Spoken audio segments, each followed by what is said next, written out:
नमस्ते शरण्ये शिवे सानुकम्पे नमस्ते जगद्व्यापिके विश्वरूपे नमस्ते जगद्व्यापिके विश्वरूपे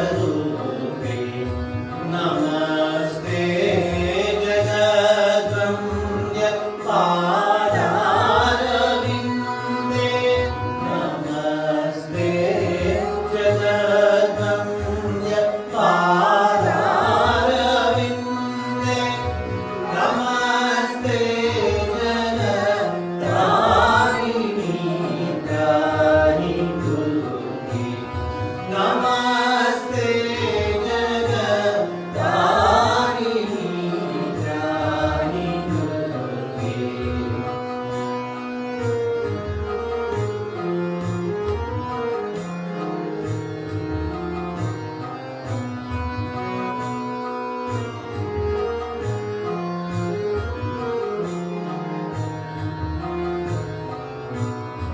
नमस्ते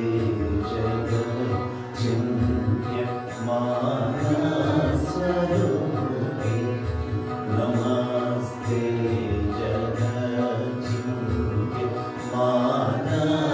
जगच्चिन्त्यमानस्वरूपे नमस्ते महायोगिनि ज्ञानरूपे नमस्ते महायोगिनि ज्ञानरूपे नमस्ते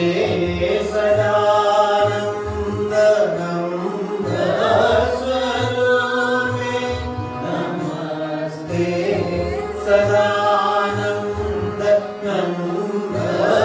सदानन्दस्वरूपे नमस्ते जगत्तारिणी त्राहि दुर्गे नमस्ते जगत्तारिणी त्राहि दुर्गे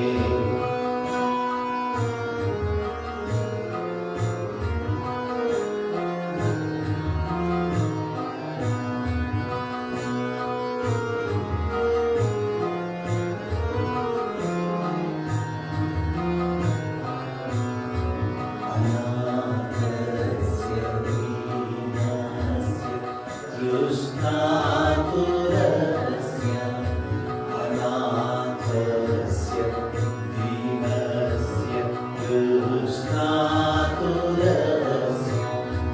भयार्तस्य पीडितस्य बद्धस्य जन्तु भयार्तस्य पीडितस्य बद्धस्य जन्तु त्वमेका गतिर्देवि निस्तारदात्री त्वमेका गतिर्देवि निस्तारदात्री नमस्ते जगत्तारिणी त्राहि दुर्गे नमस्ते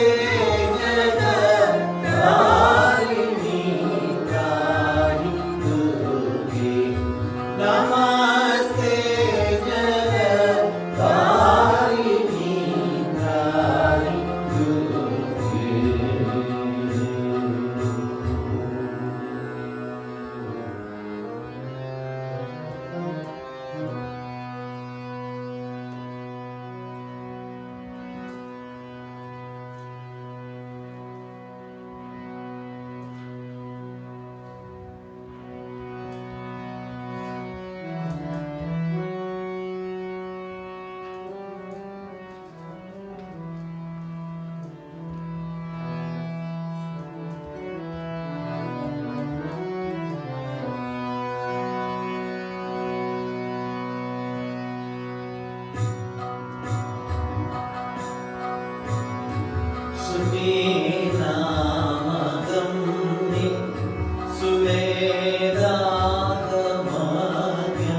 महिम्नो न जानन्ति कार्यं तवाङ्गा महिम्नो न जानन्ति कार्यं तवाङ्गा स्तुतिं कर्तुमिच्छामि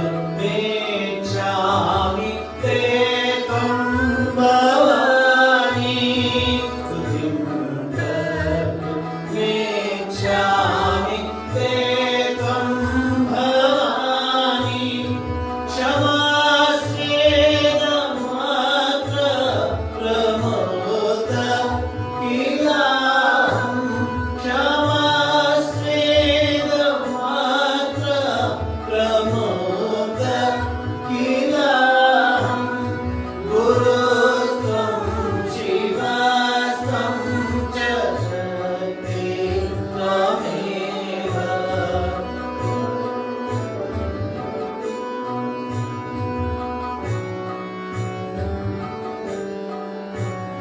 गुरुस्त्वं शिवस्त्वं च शक्तिस्त्वमेव त्वमेवासि माता पिता च त्वमेव त्वमेवासि माता पिता च त्वमेव गुरुस्त्वं शिवस्त्वं च शक्तिस्त्वमेव गुरुस्त्वं शिवस्त्वं च शक्तिस्त्वमेव त्वमेवासि माता पिता च त्वमेव त्वमेवासि माता पिता च त्वमेव त्वमेवासि विद्या त्वमेवासि वन्द त्वमेवासि विद्या त्वमेवासि वन्द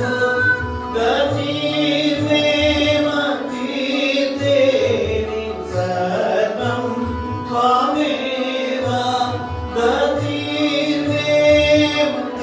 गतिर्मेमतीर्देवि सर्वं त्वमेव शरण्ये वरेण्ये सुकारुण्यमूर्ते शरण्ये वरेण्ये सुकारुण्यमूर्ते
नमस्ते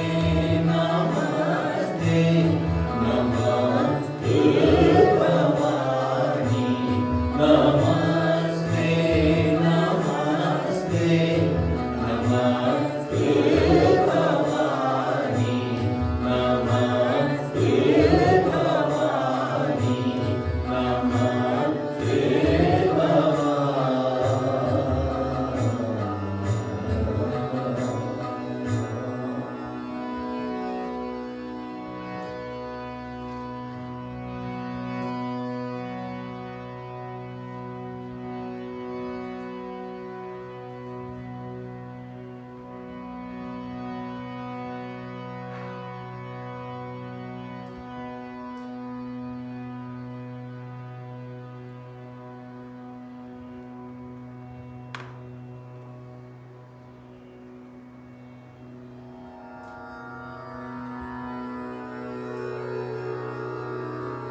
ಶಿವನಿರುವ ಸಾವಿರ ಕಮಲವ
नमः श्री यतिराजाय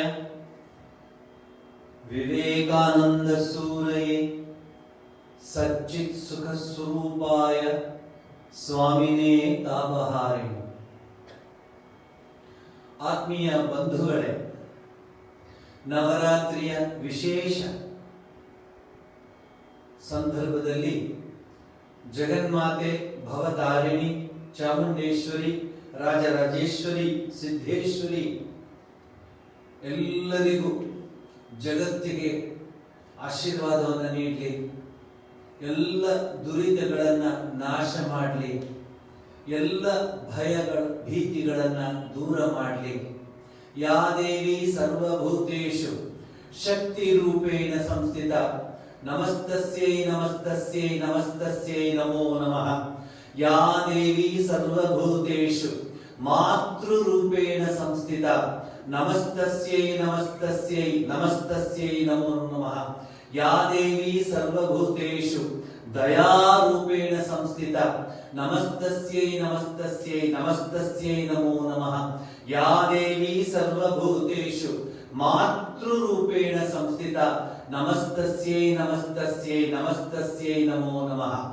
ಮಾತೃರೂಪೇಣ ಅಂದ್ರೆ ಎರಡೆರಡು ಸರಿ ಹೇಳ್ತಾ ಇದ್ದೀವಿ. ಬೇರೆ ಯಾವ ದಾರಿನೂ ಇಲ್ಲ ನಮಗೆ. ಜಗನ್ಮಾತೆ ಒಬ್ಬಳೇ ನಮಗೆ. ಈ ದಸರೆಯ ಸಂದರ್ಭದಲ್ಲಿ ಇಡೀ ದೇಶ ಎಷ್ಟು ಆನಂದದಿಂದ ಸಂಭ್ರಮದಿಂದ ಇರಬೇಕಾಗಿತ್ತು. ಆದ್ರೆ ಯಾವ ರೀತಿ ಇದೆ ಅನ್ನೋದನ್ನ ನಿಮಗೆ ಗೊತ್ತಿದೆ. ಇದಕ್ಕೆ ಮೂಲ ಕಾರಣ ನಾವೇ. ಯಾರನ್ನೂ ದೂಷಿಸಿ ಅಲ್ಲಿ ನಾವು ಸಮಯ ವ್ಯರ್ಥ ಮಾಡಬಾರದು. ಇದಕ್ಕೆಲ್ಲ ಕಾರಣ ನಾವೇ.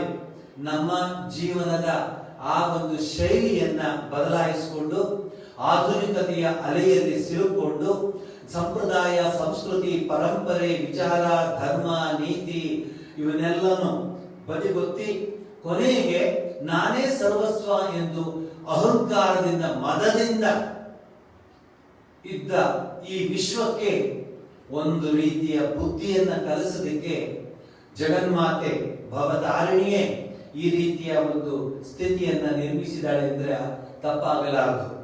ಶ್ರೀರಾಮಕೃಷ್ಣ ಪರಮಹಂಸರು ಜಗನ್ಮಾತೆಯಲ್ಲಿ ಪ್ರಾರ್ಥಿಸಿಕೊಳ್ತಾರೆ, ಅಮ್ಮ ಮುಕ್ತಿದಾವ್, ಭಕ್ತಿದಾವ್ ಅಂತೆಲ್ಲ ಕೇಳಿಕೊಳ್ತಾರೆ. ಆದ್ರೆ ಈಗಿನ ಜನರ, ಈಗಿನ ಪ್ರಾಪಂಚಿಕರ ಮನಸ್ಸಿನಲ್ಲಿ ಮುಕ್ತಿ, ಭಕ್ತಿ, ವಿನಯ, ವಿಧೇಯತೆ ಮತ್ತೆ ಶರಣಾಗತಿ ಇದ್ಯಾವ ಪದಗಳು ಇಲ್ಲ. ನಾನು, ನನ್ನಿಂದ, ನಾನೇ ಸರ್ವಸ್ವ ಅಂತ ಹೇಳಿ ಅಮಾಯಕರಿಗೆಲ್ಲ, ಗೊತ್ತಿಲ್ಲದೆ ಇರೋರಿಗೆಲ್ಲ ಈ ಕಷ್ಟಗಳು ಬರ್ತಾ ಇದೆ ಅಂದ್ರೆ ಅರ್ಥ ಏನಂದ್ರೆ ಯಾರೋ ಮಾಡಿದ ತಪ್ಪಿಗೆ ನಾವೆಲ್ಲ ಅನುಭವಿಸ್ತಾ ಇದ್ದೀವಿ. ಈಗಲಾದ್ರೂ ಎಚ್ಚೆತ್ತುಕೊಂಡು ಭಾರತೀಯ ಸಂಸ್ಕೃತಿಯಲ್ಲಿ ತೋರಿದಂತಹ ಆಧ್ಯಾತ್ಮಿಕ ಪರಂಪರೆಯ ವಿಚಾರಧಾರೆಯನ್ನ ಜೀವನದಲ್ಲಿ ಅಳವಡಿಸಿಕೊಂಡು ಯೋಗಿಗಳಾಗಿ, ತಸ್ಮಾತ್ ಯೋಗಿ ಭವಾರ್ಜುನ ಅಂತ ಹೇಳ್ತಾನೆ ಶ್ರೀಕೃಷ್ಣ ಅರ್ಜುನನಿಗೆ. ಯೋಗಿ ಆಗ್ಬೇಕು ನಾವು, ಭೋಗಿಗಳಾಗ್ತಾ ಇದ್ದೀವಿ, ಅದೇ ತಪ್ಪಾಗಿರೋದು. ಯೋಗಿಯಾಗು, ತಸ್ಮಾತ್ ಯೋಗಿ ಭವಾರ್ಜುನ, ಯೋಗಿಯಾಗು ಅರ್ಜುನ ಅಂತ ಕೇಳ್ಕೊಡ್ತಾನೆ ಕೃಷ್ಣ. ಅವನಿಗೆ ತಿಳಿಸ್ಕೊಡ್ತಾನೆ ಅರ್ಜುನಿಗೆ. ಅಂದ್ರೆ ಮಾನವ ರೂಪಿ ಆ ಅರ್ಜುನನ ನೆಪ ಮಾಡಿಕೊಂಡು ನಮಗೆಲ್ಲ ತಿಳಿಸ್ಕೊಟ್ಟಿದ್ದಾನೆ. ತಸ್ಮಾತ್ ಯೋಗಿ ಭವಾರ್ಜುನ, ಅರ್ಜುನ ಯೋಗಿಯಾಗು ನೀನು ಅಂತ. ಯೋಗಿ ಅಂದ್ರೇನು? ಡ್ರೆಸ್ ಮಾಡ್ಕೊಂಡು, ಜಟಗಿಟಿ ಎಲ್ಲ ಇಟ್ಕೊಂಡು, ಕುಂಕುಮಾದಿಗಳನ್ನ ಹಚ್ಕೊಂಡು, ತ್ರಿಶೂಲಾದಿಗಳನ್ನ ಇಟ್ಕೊಂಡು ಅದೆಲ್ಲ ಯೋಗಿ ಆಗೋದು. ಅಂತರ್ಯದಲ್ಲಿ ಅಂತಃಶಕ್ತಿಯನ್ನ ಉದ್ದೀಪನ ಮಾಡ್ಕೊಳ್ಳೋದೇ ಯೋಗಿ ಆಗೋದು. ಇವತ್ತಿನ ವಿವೇಕ ಸೋಪಾನದ ರಾಜಯೋಗದ 2ನೇ ಹಂತಕ್ಕೆ ಬಂದಿದ್ದೀವಿ. ರಾಜಯೋಗವನ್ನ ವಿವರಿಸ್ತಾ ಬಂದಿದ್ದೀನಿ. ಕಳೆದ ಬಾರಿ ವಿವರಿಸದೆ ಅದಕ್ಕೊಂದು ಪರಿಚಯವನ್ನು ಮಾಡಿದ್ದೆ. ಅದಕ್ಕೆ ಹೆಸರೇ ರಾಜಯೋಗ. ಕರ್ಮಯೋಗ ಇದೆ, ಭಕ್ತಿ ಯೋಗ ಇದೆ, ಜ್ಞಾನ ಯೋಗ ಇದೆ. 4 ಸೋಪಾನ, ವಿವೇಕ ಸೋಪಾನ ಅನ್ನೋ ಒಂದು ವಿಚಾರಧಾರೆಯನ್ನ ಈ ವಿಶೇಷ ಸತ್ಸಂಗ ಕಾರ್ಯಕ್ರಮದಲ್ಲಿ ನಿಮ್ಮ ಮುಂದೆ ಪ್ರಸ್ತುತಪಡಿಸ್ತಾ ಇದ್ದೀನಿ. ಯುವಕರು, ಮುಖ್ಯವಾಗಿ ಯುವಕ ಯುವತಿಯರು, ಮುಖ್ಯವಾಗಿ ಗೃಹಸ್ಥರು, ಮುಖ್ಯವಾಗಿ ಮಾನವರು ಮಾನವೀಯತೆಯನ್ನ ಮೆರೆದು ತದನಂತರ ದೈವಿಕತೆಯ ಹತ್ರ ಮುಂದುವರಿಬೇಕಾದ್ರೆ ಈ ಒಂದು ಯೋಗವನ್ನ ಅರ್ಥಕೋಬೇಕು. ರಾಜಯೋಗ ಹೆಸರೇ ನೋಡಿ, ರಾಜಯೋಗ. ರಾಜ ಅಂದ್ರೆ ಏನು? ಎಂಪರರ್, ರಾಜ.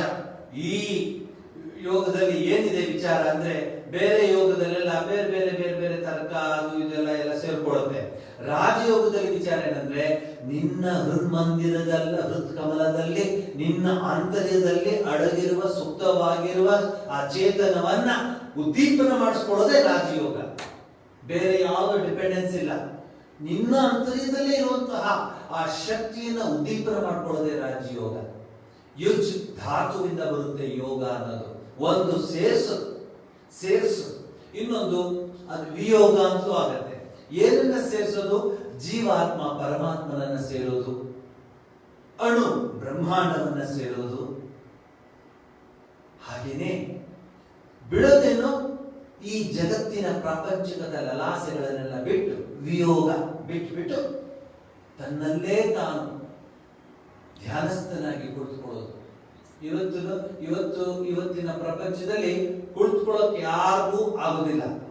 ಎಲ್ಲ ಫಾಸ್ಟ್ ಫುಡ್, ಫಾಸ್ಟ್ ಎಲ್ಲ ಫಾಸ್ಟ್. ಎಷ್ಟು ಫಾಸ್ಟ್ ಅಂದ್ರೆ ಮನುಷ್ಯನಿಗೆ ಸಹನೆ ಅನ್ನೋದೇ ಹೊರಟೋಗ್ಬಿಟ್ಟಿದೆ.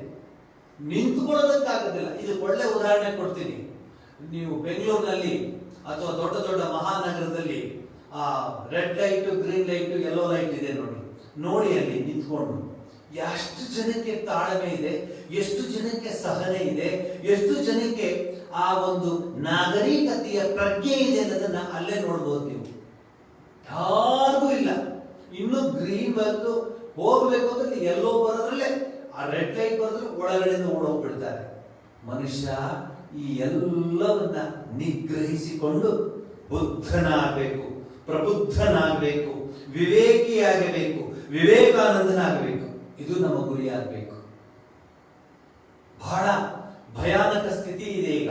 ಒಂದ್ ಕಡೆ ಕೋವಿಡ್ ಕಡಿಮೆ ಆಗ್ತಾನೆ ಇಲ್ಲ, ಹೆಚ್ಚಾಗ್ತಾ ಇದೆ. ಇದಕ್ಕೆ ಕಾರಣ ಏನು?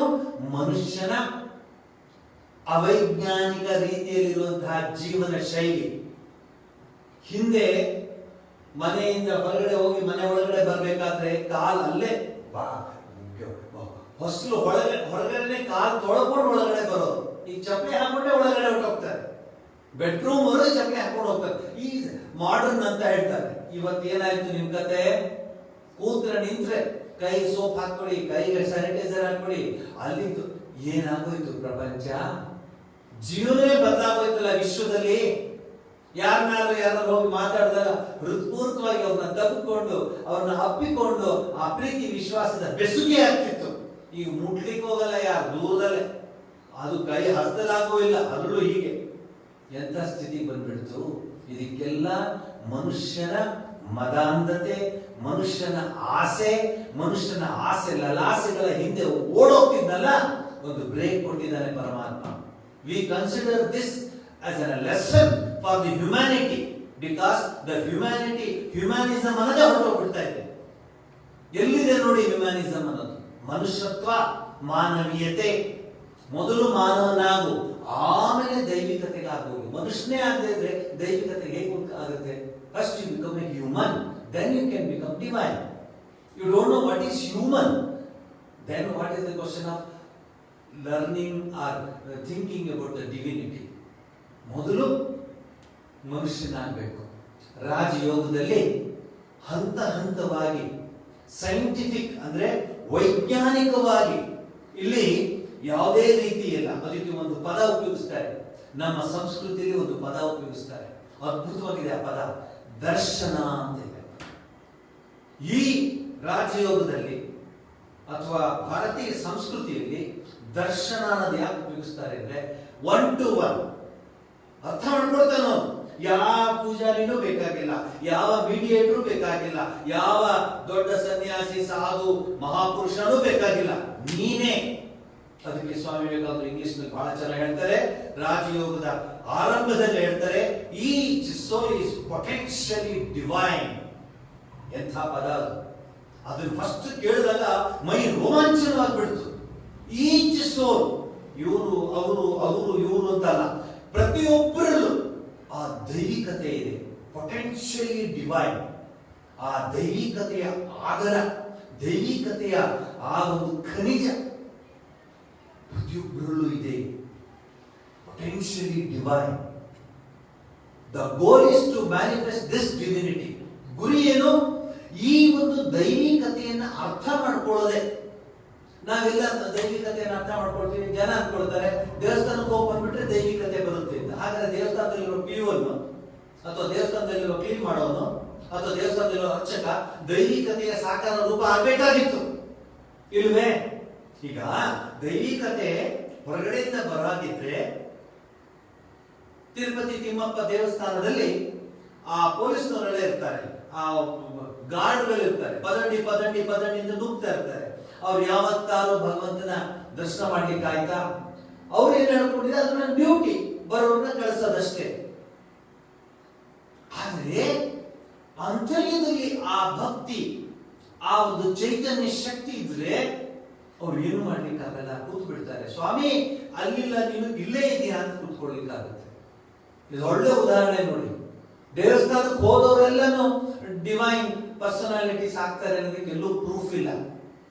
ಹಾಗಾಗಿದ್ರೆ ದೇವರ ಪೂಜೆ ಮಾಡೋರೆಲ್ಲ, ಪ್ರತಿನಿತ್ಯ ಗಂಟೆ ಗಟ್ಟಲೆ ಪೂಜೆ ಮಾಡೋರೆಲ್ಲ ಭಗವಂತನ ಸಾಕಾರ ರೂಪಗಳಾಗ್ಬಿಡ್ಬೇಕಾಗಿತ್ತು. ಈಗ ಯಾಕೆ ಆಗ್ತಿಲ್ಲ ಅಂದ್ರೆ ಅದು ಬೇರೆ ಇದು ಬೇರೆ.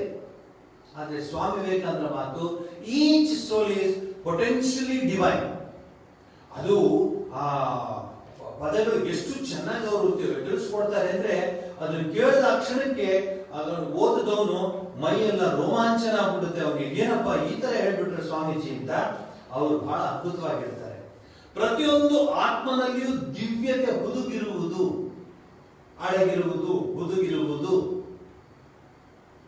ಹಾಗಾದ್ರೆ ಸ್ವಾಮೀಜಿ ನಾನು, ನೀನು, ಅವರು ಎಲ್ಲರೂ.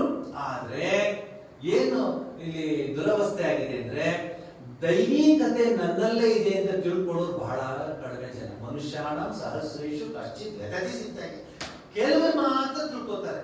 ಇಲ್ಲಿದ್ದಾರೆ ನೋಡಿ, ಸ್ವಾಮಿ ವಿವೇಕಾನಂದ ತಿಳ್ಕೊಂಡ್ಬಿಟ್ರು, ವಿವೇಕಾನಂದರು ಅರ್ತ್ಕೊಂಡ್ಬಿಟ್ರು.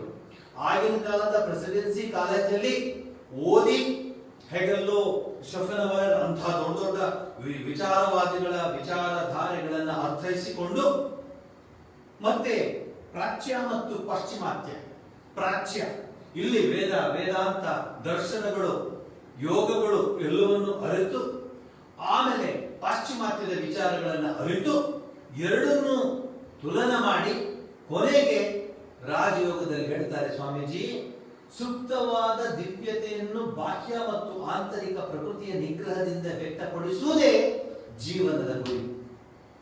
ರಾಜಯೋಗದ ಗುರಿ ಏನಂದ್ರೆ ಅಲ್ಲೆಲ್ಲ ಹೊರಗಡೆ ಇಲ್ಲ, ಗುರಿ ಒಳಗಡೆನೇ ಇದೆ, ಆಂತರ್ಯದಲ್ಲಿ ಇದೆ, ನಿನ್ನ ಮಂದಿರದಲ್ಲಿದೆ. ಅದನ್ನು ಅರಿತುಕೊಳ್ಬೇಕಷ್ಟೇ. ಅದಕ್ಕೆ ಕೆಲಸ ಎಲ್ಲ ನಿಲ್ಲಿಸ್ಬಿಡಿ, ಸುಮ್ಮನೆ ಕೂತ್ಕೊಳ್ಳಿ ಅಂತಲ್ಲ ಅರ್ಥ. ಅವೆಲ್ಲ ಮಾಡ್ತಾ ಇರ್ಬೇಕು. ಅದೇನು ಮಾಡ್ಲಿಕ್ಕೆ ಯಾರು, ಕೃಷ್ಣನೇ ಹೇಳ್ತಾನೆ, ನಮೇ ಪಾತ್ರಾಸಿ ಕರ್ತವ್ಯ ತ್ರಿಶೂಲ, ಏನ್ ಕೆಲಸ ನಾನು ಮಾಡೇಬೇಕು.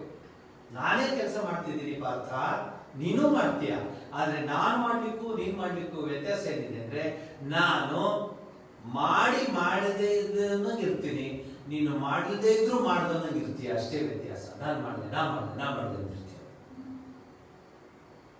ಆಂತರಿಕವಾಗಿ ಆಗ ದೈವಿಕತೆ ಬರಲಿಕ್ಕೆ ಶುರುವಾಗುತ್ತೋ ಬಾಹ್ಯದ ಆಚಾರ ವಿಚಾರಗಳೆಲ್ಲ ತಾನಾಗೆ ಹೊರಟೋಗ್ತಾ ಇರುತ್ತೆ.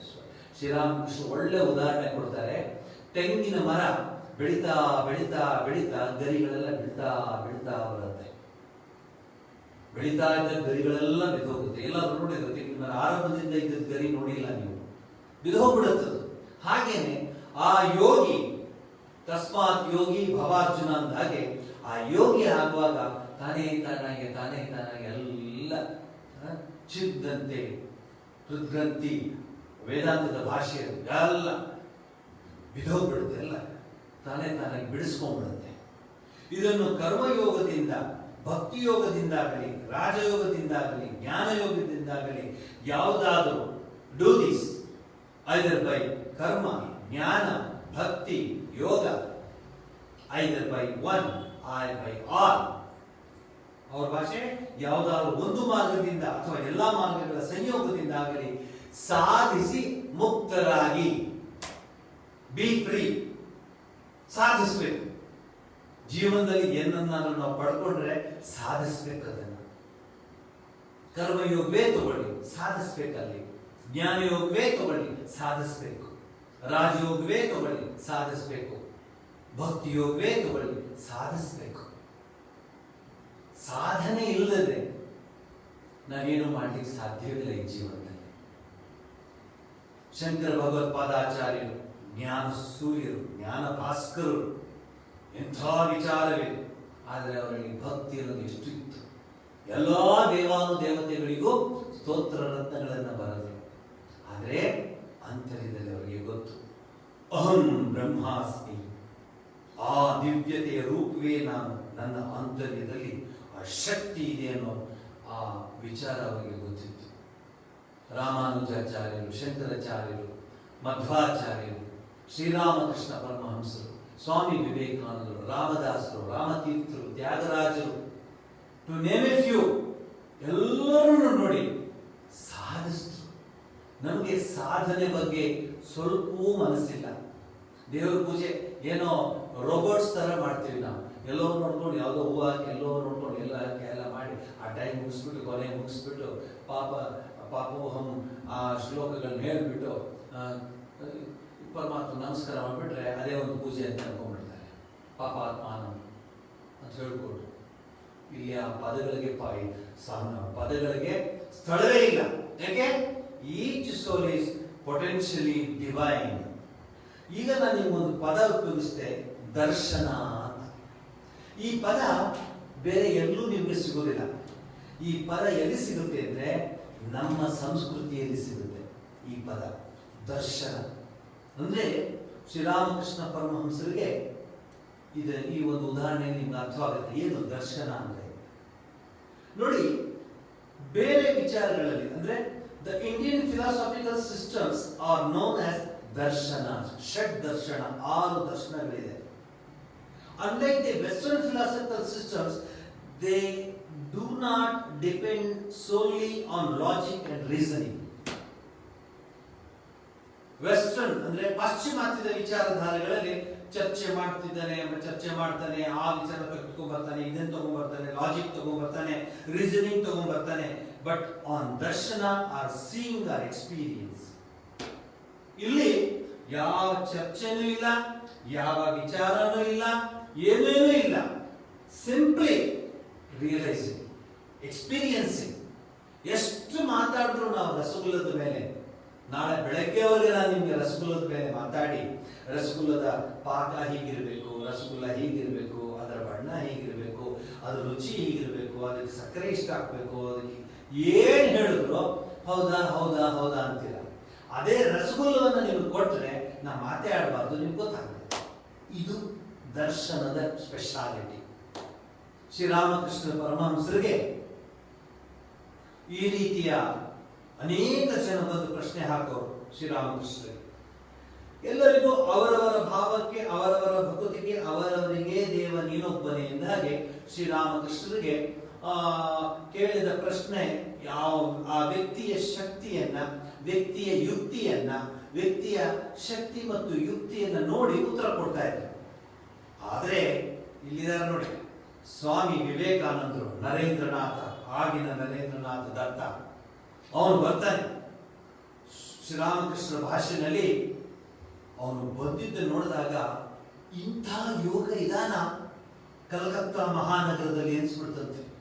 ಹಾಗೆ ಬರ್ತಾನೆ, ತೇಜಪುಂಜವಾದ ಆ ಕಣ್ಣು, ಅವನ ಆ ನಡೆ, ಅವನ ನುಡಿ, ಅವನ ವ್ಯಕ್ತಿತ್ವ, ಅವನ ಗಾಂಭೀರ್ಯತೆ, ಅವನ ಧೀರತೆ ಆಶ್ಚರ್ಯವಾಗ್ಬಿಡುತ್ತೆ. ಕೂತ್ಕೊಂಡ ಮೇಲೆ ಎಲ್ಲರೂ ಮಾತಾಡ್ತಿರ್ತಾರೆ. ನರೇಂದ್ರನಾಥ ಶ್ರೀರಾಮಕೃಷ್ಣ, ಸ್ವಾಮಿ ನನಗೊಂದು ಪ್ರಶ್ನೆ ಇದೆ ನಿಮ್ಗೆ ಕೇಳೋದಕ್ಕೆ. ಶ್ರೀರಾಮಕೃಷ್ಣ, ಕೇಳೋ. আমি আপনাকে এই উত্তর চাচ্ছি, ನನಗೆ ಬೇಕು ಈ ಉತ್ತರ. ಪ್ರಶ್ನ ಆಚೆ ಒಂದು ಪ್ರಶ್ನೆ ಇದೆ ಬೆಂಗಾಲಿನಲ್ಲಿ. ಹೇಳು, ಏನು ಪ್ರಶ್ನೆ ಹೇಳು. ಪ್ರಶ್ನೆ ಇಷ್ಟೇ, ನೀವು ದೇವರನ್ನು ನೋಡಿದ್ದೀರಾ? ಎಲ್ಲ ಸ್ತಬ್ಧರಾಗಿ ಬಿಡ್ತಾರೆ, ಯಾರು ಮಾತಾಡಕ್ ಹೋಗಲ್ಲ. ನೇರವಾದ ಪ್ರಶ್ನೆ, ನೀವು ದೇವರನ್ನು ನೋಡಿದ್ದೀರಾ? ಎರಡನೇದು, ನನಗೂ ನೋಡ್ಲಿಕ್ಕೆ ಆಗುತ್ತಾ? ತೋರಿಸ್ತೀರ ದೇವ್ರನ್ನ? ನಾನು ನೋಡಬಲ್ಲೆ? ಈ ಪ್ರಶ್ನೆನ ಸ್ವಾಮಿ ಆಗಿನ ನರೇಂದ್ರನಾಥ, ಸ್ವಾಮಿ ವಿವೇಕಾನಂದರು ಬೇಕಾದಷ್ಟು ಕೇಳಿದ್ರು. ದೇವೇಂದ್ರನಾಥ್ ಟ್ಯಾಗೋರ್ ಕೇಳಿದ್ರು, ಅವ್ರು ಕೇಳಿದ್ರು. ಯಾರು ಬ್ರಹ್ಮ ಸಮಾಜದಲ್ಲಿ ಆಗಿನ ಅತಿರಥರ ಹತ್ರ ಕೇಳಿದ್ರು. ಯಾರು ಆ ಪ್ರಶ್ನೆಗೆ ಉತ್ತರ ಕೊಡಕ್ ಆಗ್ತಿರ್ಲಿಲ್ಲ. ಇಡೀ ವಿಶ್ವದಲ್ಲಿ ಒಬ್ಬ ವ್ಯಕ್ತಿ ಈ ಉತ್ತರ ಕೊಟ್ಟ. ಏನು? আমি দেখেছি, আমি কথা বলবো, মা আমার সঙ্গে কথা বলছে ಬಂಗಾಲಿ ಭಾಷೆಯಲ್ಲಿ. ನಾನು ದೇವರನ್ನು ನೋಡಿದ್ದೀನಿ, ದೇವರ ಹತ್ರ ಮಾತನಾಡಿದ್ದೀನಿ ಅಂತ ಹೇಳ್ಬಿಟ್ಟು ಸುಮ್ಮನಾಗಿಲ್ಲ. ಆಮೇಲೆ ತಗು ನಿನಗೆ ನಾನು ದೇವರನ್ನ ತೋರಿಸುವಲ್ಲೇ ಅಂತ ಹೇಳ್ತಾರೆ. ಇದು ದರ್ಶನದ ಒಂದು ನಿದರ್ಶನ. ನೀವು ಯಾವ ನಿಮಗೆ ಇದಕ್ಕೂ ಎಕ್ಸಾಂಪಲ್ ಬೇಕಾಗಿಲ್ಲ. ಷಡ್ ದರ್ಶನ ಇದೆ ನೋಡಿ. ಏನದು ದರ್ಶನ ಅಂದ್ರೆ experiencing the divine glory. Experiencing. ಬುದ್ಧನಿಗೆ ಆ ಒಂದು ದಿವ್ಯತೆ ಬಂತು, ಮಹಾವೀರನಿಗೆ ಆ ದಿವ್ಯತೆ ಬಂತು, ಶ್ರೀರಾಮಕೃಷ್ಣ ಪರಮಹಂಸರಿಗೆ ಆ ದಿವ್ಯತೆಯ ಅರಿವಾಯಿತು, ತ್ಯಾಗರಾಜರಿಗೆ ದಿವ್ಯತೆಯ ಅರಿವಾಯಿತು, ಕಬೀರದಾಸರಿಗೆ ದಿವ್ಯತೆಯ ಅರಿವಾಯಿತು, ಅಕ್ಕ ಮಹಾದೇವಿಗೆ ದಿವ್ಯತೆ. ನನ್ನಲ್ಲಿ ಏನಿದೆ ಅಂತ ಇಂಬುಗೊಂಡೆ ಅಂತ ಕೇಳ್ತಾ ಬಂದ ಹಾಡಲ್ಲಿ. ತನು ಶುದ್ಧಿ ಇಲ್ಲದವನ ಹತ್ರ ನೀನು ಒಲ್ಲೆ, ಯಾವುದನ್ನು ನೀನು ಒಲ್ಲೆ, ಎಲ್ಲರೂ ಬಿಟ್ಬಿಟ್ಟಿದೆ. ಆದ್ರೆ ನನ್ನಲ್ಲಿ ಏನಿದೆ ಅಂತ ಇಂಬುಗೊಂಡೆ ಅಂದ್ರೆ ಆ ಒಂದು ದಿವ್ಯತೆಯ ರಾಶಿ ಇತ್ತು. ಹಾಗೆ ಚೆನ್ನಮಲ್ಲಿಕಾರ್ಜುನ ಅಕ್ಕ ಮಹಾದೇವಿಗೆ ಒಲಿದ. ಇದು ದರ್ಶನದ ಅನೇಕ ಎಕ್ಸಾಂಪಲ್ಸ್. ಇಲ್ಲಿ ಬಹಳ ಚೆನ್ನಾಗಿ ಹೇಳ್ತಾರೆ, seeing R experiencing the truth. ಇದು ಬಹಳ ಕಷ್ಟ ಈಗಿನ ಪ್ರಪಂಚದಲ್ಲಿ. ಸುಮ್ಮನೆ ಹೇಳ್ಕೊಂಡು ಹೋಗ್ತಿರ್ತಾರೆ. ಈ ದೇವಸ್ಥಾನಕ್ಕೆ ಹೋದ್ರೆ ಹಂಗಾಗುತ್ತೆ, ಆ ದೇವಸ್ಥಾನಕ್ಕೆ ಹೋದ್ರೆ ಹಂಗಾಗುತ್ತೆ, ಈ ದೇವಸ್ಥಾನಕ್ಕೆ ಹೋದ್ರೆ ಹಾಗೆ. ಅಲ್ಲಿರೋ ಪೂಜಾರಿಗೆ ಇಷ್ಟೊಂದು ಏನಾಗಿರ್ಬೇಡ, ಅವನು ಚಿನ್ನದ ಇಟ್ಟಿಗೆಯಲ್ಲಿ ಮನೆ ಕಟ್ಕೊಂಡ್ಬಿಡ್ಬೇಕಾಗಿತ್ತಲ್ಲ.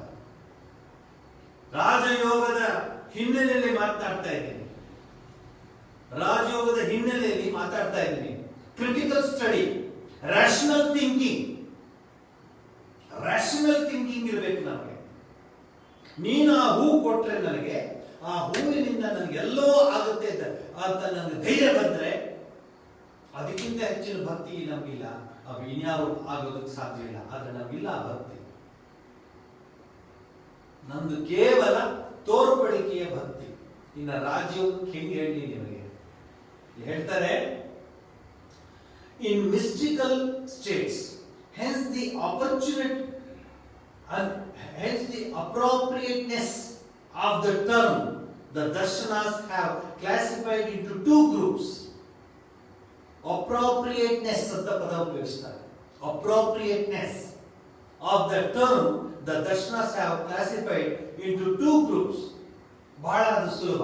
ಏನು? ಒಂದು ಆಸ್ತಿಕ, ಒಂದು ನಾಸ್ತಿಕ. ಭಗವಂತನಲ್ಲಿ ನೀನು ಭಕ್ತಿ ಇಟ್ಟು ಆಸ್ತಿಕ ಮಹಾಭಕ್ತರು ಅಂತ ಹೇಳ್ತಾರೆ, ಆಸ್ತಿಕ ಮಹನೀಯರೇ ಅಂತ ಹೇಳ್ತಾರೆ. ನಾಸ್ತಿಕ, ಇಲ್ಲಪ್ಪ ನಾನು ಯಾವ ದೇವರು ನಂಬಲ್ಲ, ನನ್ನನ್ನು ನಾನೇ ನಂಬ್ತೇನೆ. ಸ್ವಾಮೀಜಿ ಹೇಳ್ತಾರೆ, 3000 ದೇವರುಗಳ ಮೇಲೆ ನೀನು ನಂಬಿಕೆ ಇಟ್ಟರು, ನಿನ್ನಲ್ಲಿ ನೀನು ನಂಬಿಕೆ ಇಡದೇ ಇದ್ರೆ ನಿನಗೇನು ಪ್ರಯೋಜನ ಆಗೋದಿಲ್ಲ, ಫಲ ಸಿಗೋದಿಲ್ಲ. ಸೊ ಅಲ್ಲಿ ಹೇಳ್ತಾರೆ, darshanas have classified into two groups, the astika and the nastika. Those that are based on the authority of the Vedas are called astikas. ನಾವೆಲ್ಲ ಆಸ್ತಿಕರು. ಯಾಕೆ?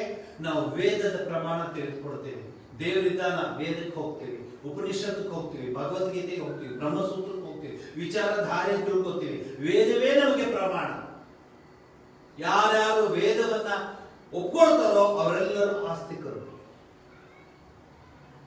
ನಾಸ್ತಿಕರು ಅದನ್ನು ಒಪ್ಪದೇ ಇರೋರು, ಪರವಾಗಿಲ್ಲ. ಆದ್ರೆ ಇಲ್ಲಿ ಬಹಳ ಚೆನ್ನಾಗಿರೋ ವಿಚಾರ ಇದೆ, ಇದನ್ನ ಮನಸ್ಸಲ್ಲಿ ಇಟ್ಕೊಳ್ಳಿ. ಈಗ ನಾನು ಪೂರ್ತಿ ರಾಜಯೋಗದ ಪೂರ್ಣ ವಿಚಾರ ಹೇಳಲಿಕ್ಕೆ ಆಗೋದಿಲ್ಲ. ನಂದು ಸಬ್ಜೆಕ್ಟ್ ಇರೋದು ವಿವೇಕ ಸೋಪಾನ. ಅಂದ್ರೆ ಭಕ್ತಿ ಯೋಗವನ್ನು ತಿಳ್ಕೊಂಡು, ಕರ್ಮಯೋಗವನ್ನು ತಿಳ್ಕೊಂಡು, ರಾಜಯೋಗವನ್ನು ತಿಳ್ಕೊಳ್ಳೋಣ, ಆಮೇಲೆ ಜ್ಞಾನಯೋಗ ಬರುತ್ತೆ. ಈ 4 ಮೆಟ್ಲುಗಳನ್ನು ಹತ್ತಿದಾಗ ನಮ್ಮನ್ನು ನಾವೇ ತಿಳ್ಕೊಂಡಂಗೆ ಆಗುತ್ತೆ ಅನ್ನೋ ಒಂದು ಸಬ್ಜೆಕ್ಟ್, ಅಂದ್ರೆ ಅನ್ನೋ ಒಂದು ವಿಚಾರ ತೆಗೆದುಕೊಂಡು ನಿಮ್ಮ ಮುಂದೆ ಹೇಳ್ತಿದ್ವಿ. ವಿನಃ ರಾಜಯೋಗ ಅನ್ನೋ ನಾನು ತರಗತಿ ತೆಗೆದುಕೋತಾ ಇಲ್ಲ. ಅದು ಯಾವಾಗಾದ್ರೂ ಸಂದರ್ಭ ಇದ್ದಾಗ ಭಗವಂತನ ಇಚ್ಛೆ, ಗುರುಗಳ ಇಚ್ಛೆ, ಸ್ವಾಮೀಜಿಯವರ ಇಚ್ಛೆ ಇದ್ರೆ ರಾಜಯೋಗದ ತರಗತಿಗಳನ್ನ ಒಂದೊಂದನ್ನ ತೆಗೆದುಕೊಂಡು ಹೇಳ್ತೇನೆ. ಆದ್ರೆ ಈಗ ನಿಮಗೆ ಈಗ ರಾಜಯೋಗದ ವಿಚಾರ ಹೇಳುವಾಗ ಪತಂಜಲಿ ಮಹರ್ಷಿಗಳ ಆ ಒಂದು ಸೂತ್ರಗಳಿದೆ. ಅದು 195 ಸೂತ್ರ ಇದೆ. ರಾಜಯೋಗ ಸ್ವಾಮಿ ವಿವೇಕಾನಂದರು ಅದನ್ನು ಬಹಳ ಸ್ಪಷ್ಟವಾಗಿ ಪಾಶ್ಚಿಮಾತ್ಯಕ್ಕೆ, ಅಂದ್ರೆ ವೆಸ್ಟರ್ನ್ ಕಂಟ್ರಿಗೆ ಇಂಟ್ರೊಡ್ಯೂಸ್ ಮಾಡಿ ಅದರ ವಿಚಾರವನ್ನ ಸೈಂಟಿಫಿಕ್ ಆಗಿ, ಅಥೆಂಟಿಕ್ ಆಗಿ, ರ್ಯಾಷನಲ್ ಆಗಿ ತಿಳಿಸ್ಕೊಟ್ಟ ಏಕೈಕ ವ್ಯಕ್ತಿ ಸ್ವಾಮಿ ವಿವೇಕಾನಂದರು. ಬೇರೆಯವರೆಲ್ಲ ತಿಳಿಸ್ಕೊಟ್ರು, ಪ್ರಶ್ನೆ ಕೇಳಿದ್ರೆ ತಬ್ಬಿಬ್ಬಾಗ್ಬಿಡ್ತಾ ಇದ್ರು. ಆದ್ರೆ ಸ್ವಾಮೀಜಿಯವರು ಆ ತರ ಅಲ್ಲ, ಪೂರ್ಣ ಪ್ರಮಾಣವಾಗಿ ಅನುಭವಿಸಿ ದರ್ಶನ, ಎಕ್ಸ್ಪೀರಿಯನ್ಸಿಂಗ್. ಶ್ರೀರಾಮಕೃಷ್ಣ ತರ ದೇವರನ್ನ ನಿನ್ನ ತೋರಿಸಬಲ್ಲೆ, ನಾನು ನೋಡಿದ್ದೀನಿ ಅಂತ ಹೇಳೋ ಶಕ್ತಿ ಬೇಕಲ್ಲ, ರಾಮಕೃಷ್ಣಗಿಂತ ಆ ಶಕ್ತಿ ನಾನು ನೋಡಿದ್ದೀನಿ. ಜಗನ್ಮಾತೆ ಬಂಗಾಲಿ ಭಾಷೆ ಇದೆ, ಅವೇ ಕಥಾ ಬೋಲಚ್ಚೆ, ಉನ್ನಾರ ಸೋಮೇಶ್ ಕಥಾ ಬೋಲಚ್ಚೆ, ನಾನು ಅವಳ ಜೊತೆ ಮಾತಾಡಿದ್ದೀನಿ. ಇಂಥ ಮಾತ್ರಿಯದು, ಆ ಮಾತನ್ನ ಕೇಳುವಾಗಲೇ ರೋಮಾಂಚನವಾಗ್ಬಿಡುತ್ತೆ. ಇವನು ದೇವ ಮಾನವ ಅಂತ, ಮ್ಯಾನ್ ಆಫ್ ಗಾಡ್ ಅಂತ.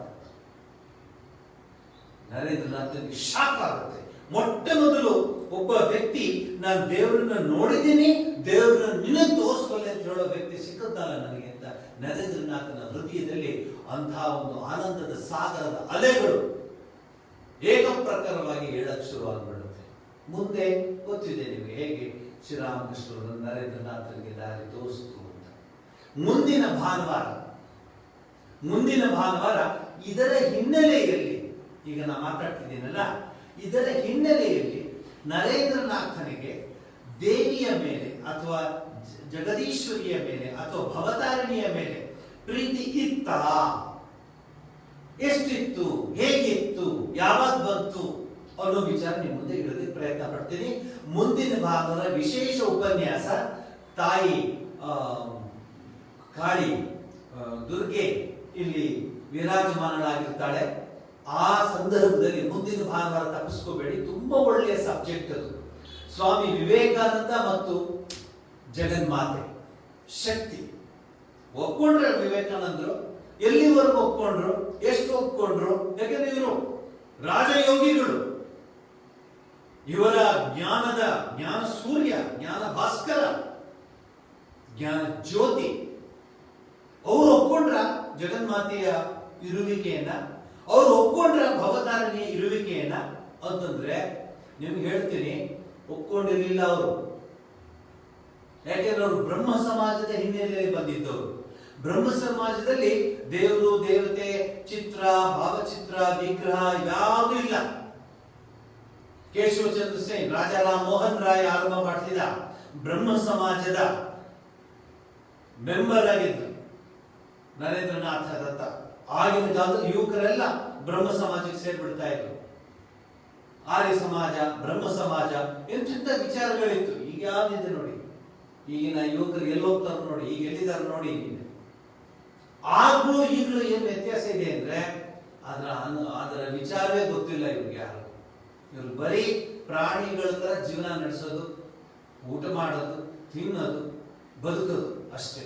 ಬಾಳೋದು ಗೊತ್ತಿಲ್ಲ ಈಗಿನ ಕಾಲದವ್ರಿಗೆ. ಆಗಿನ ಯುವಕರೆಲ್ಲ ಆ ರೀತಿ. ಇನ್ನು ಕೆಲವು ಯುವಕರು ದೇಶಭಕ್ತಿ ತುಂಬಿಕೊಂಡಿತ್ತು. ಭಗತ್ ಸಿಂಗ್, ಚಂದ್ರಶೇಖರ್ ಆಜಾದ್, ಮತ್ತೆ ಒಂದೇ ಮಾತ್ರ ಬರೆದಂತಹ ಬಂಕಿಮ್ ಚಂದ್ರ, ಇವರನ್ನೆಲ್ಲ ನೋಡಿದಾಗ ಎಂತಹ ಸುವರ್ಣಮಯವಾದ ದೇಶವಾಗಿತ್ತು ಆವಾಗ. ಈಗ ದೇಶಭಕ್ತಿ ಇಲ್ಲ, ದೇವರ ಭಕ್ತಿ ಇಲ್ಲ, ಯಾವ ಭಕ್ತಿನೂ ಇಲ್ಲ.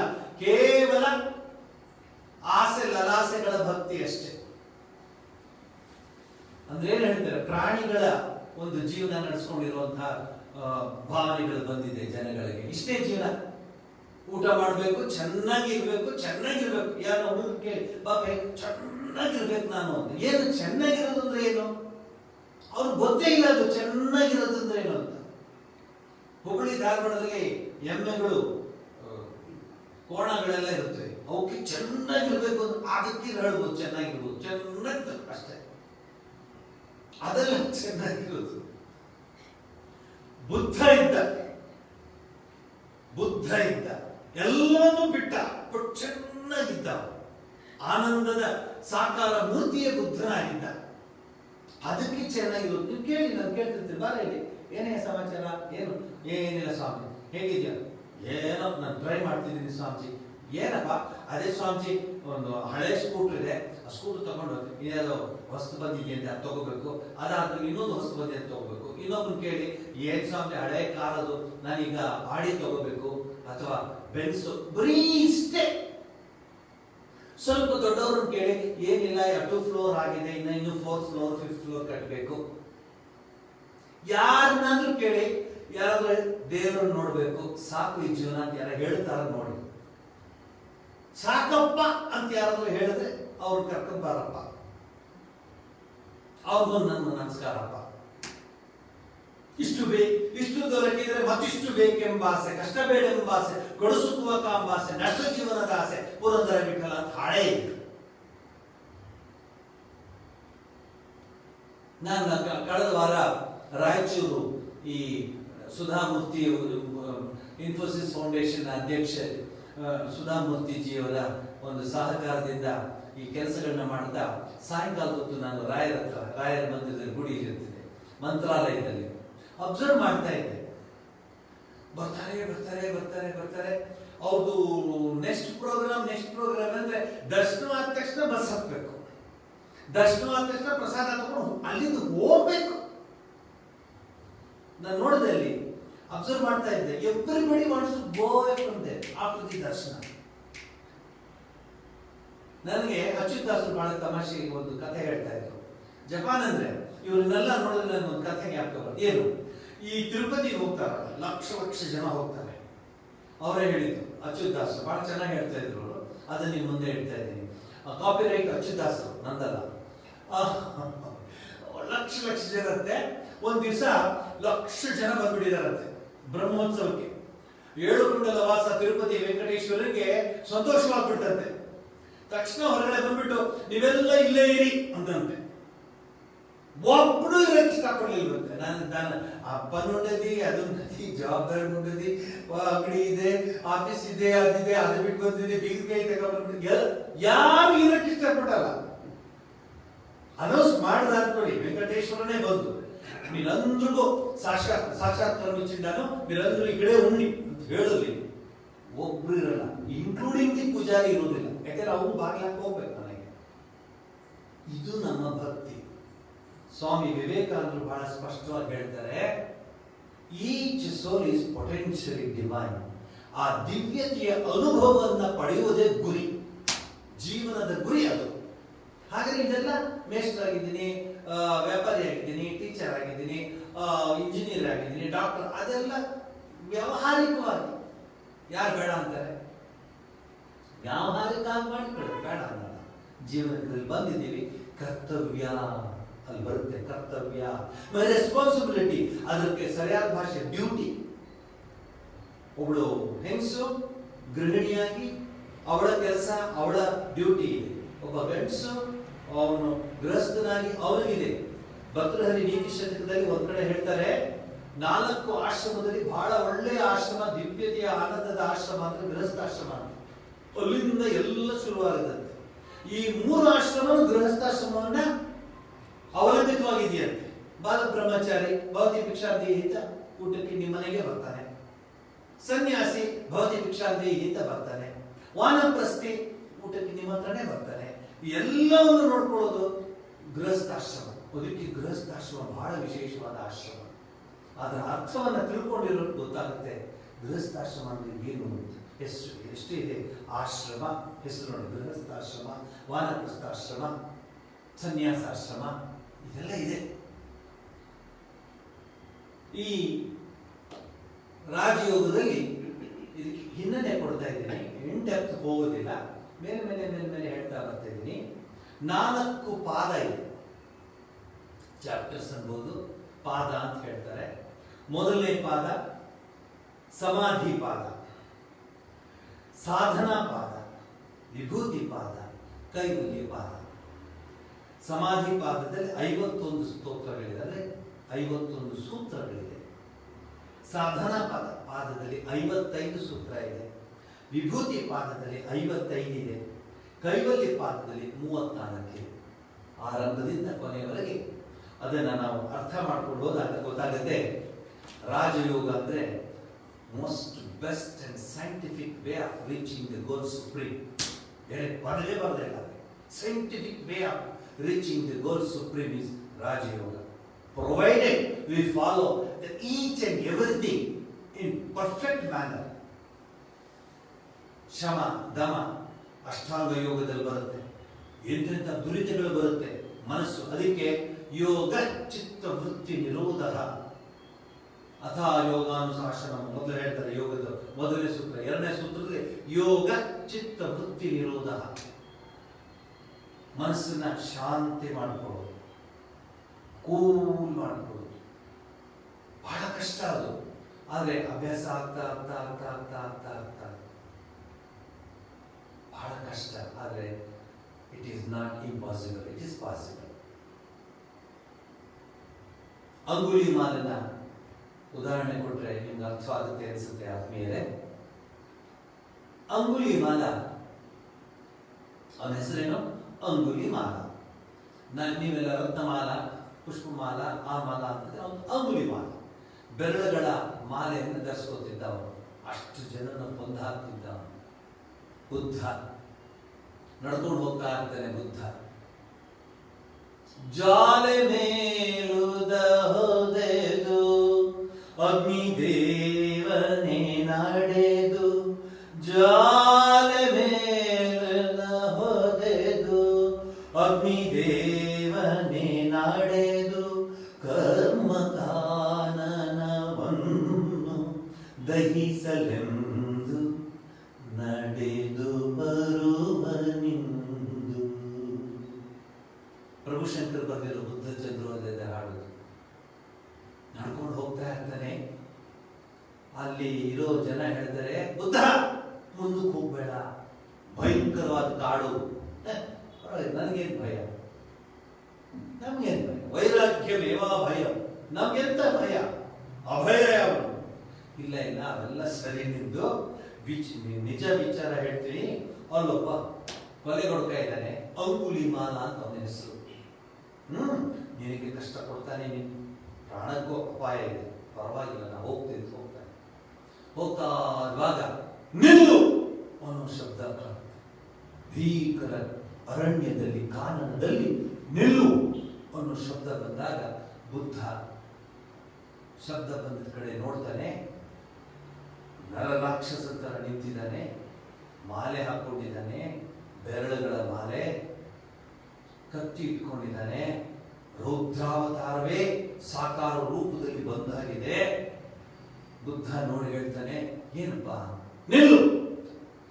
ಬುದ್ಧ ಹೇಳ್ತಾನೆ, ನಾನು ನಿಂತಿದ್ದೀನಿ, ನೀನು ಓಡ್ತಾ ಇದೀಯ. ಮೊದಲನೇ ಸರಿ ಒಬ್ಬ ವ್ಯಕ್ತಿ ಇವನು ಉತ್ತರ ಕೊಟ್ಟಿರೋದು ಅವನ ಜೀವನದಲ್ಲಿ, ಅಂಗುಲಿಮಾಲನಿಗೆ.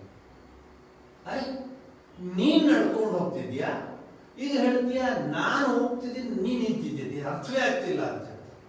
ಬುದ್ಧ ಅವನಿಗೆ ಹೇಳ್ತಾನೆ, ಮಗು ನಾನು ನಿಂತ ಇದ್ದೀನಿ, ಆನಂದ ಸಾಗರದಲ್ಲಿ ನಾನು ನಿಂತಿದ್ದೀನಿ, ನೀನು ದುಃಖ ಸಾಗರದಲ್ಲಿ ಓಡ್ತಾ ಇದೆಯಾ, ದಿನ ಓಡ್ತಾ ಇದೆಯಾ. ಅವನನ್ನು ಕೊಲ್ಲು, ಇವನನ್ನು ಕೊಲ್ಲು. ಯಾತಕ್ಕೆ? ಬದುಕಬೇಕು. ಹೇಗೆ? ಮನೆಗೆ ತೆಗೆದುಕೊಂಡು ಹೋಗಿ ಕೊಡಬೇಕು, ಅವ್ರಿಗೆಲ್ಲ ಕೊಟ್ಟು ನೋಡ್ಕೋಬೇಕು. ಇದೇ ನಿಮ್ಮ ಜೀವನ. ಛೇ ಛೇ ಛೇ ಛೇ, ಇದಕ್ಕಿಂತ ಹೊಲಸು ಜೀವನ ನೋಡಿಲ್ಲ. ಎಲ್ಲ ಆರ್ಭಟವೆಲ್ಲ ಅಡಗೋಗ್ಬಿಡುತ್ತೆ ಬುದ್ಧನ ಮುಂದೆ ಅಂಗುಲಿಮಾಲನಿಗೆ. ಕೊನೆಗೆ ಅಂಗುಲಿಮಾಲ ಬುದ್ಧನಿಗೆ ಶರಣಾಗತನಾಗ್ತಾನೆ. ಶರಣಾಗತನಾಗಿ ಬಿಕ್ಕು ಆಗ್ತಾನೆ. ಪಾಲಿ ಭಾಷೆಯಲ್ಲಿ ಭಿಕ್ಷುಕ, ಬಿಕ್ಕು, ಬಿಕ್ಕು ಆಗ್ತಾನೆ.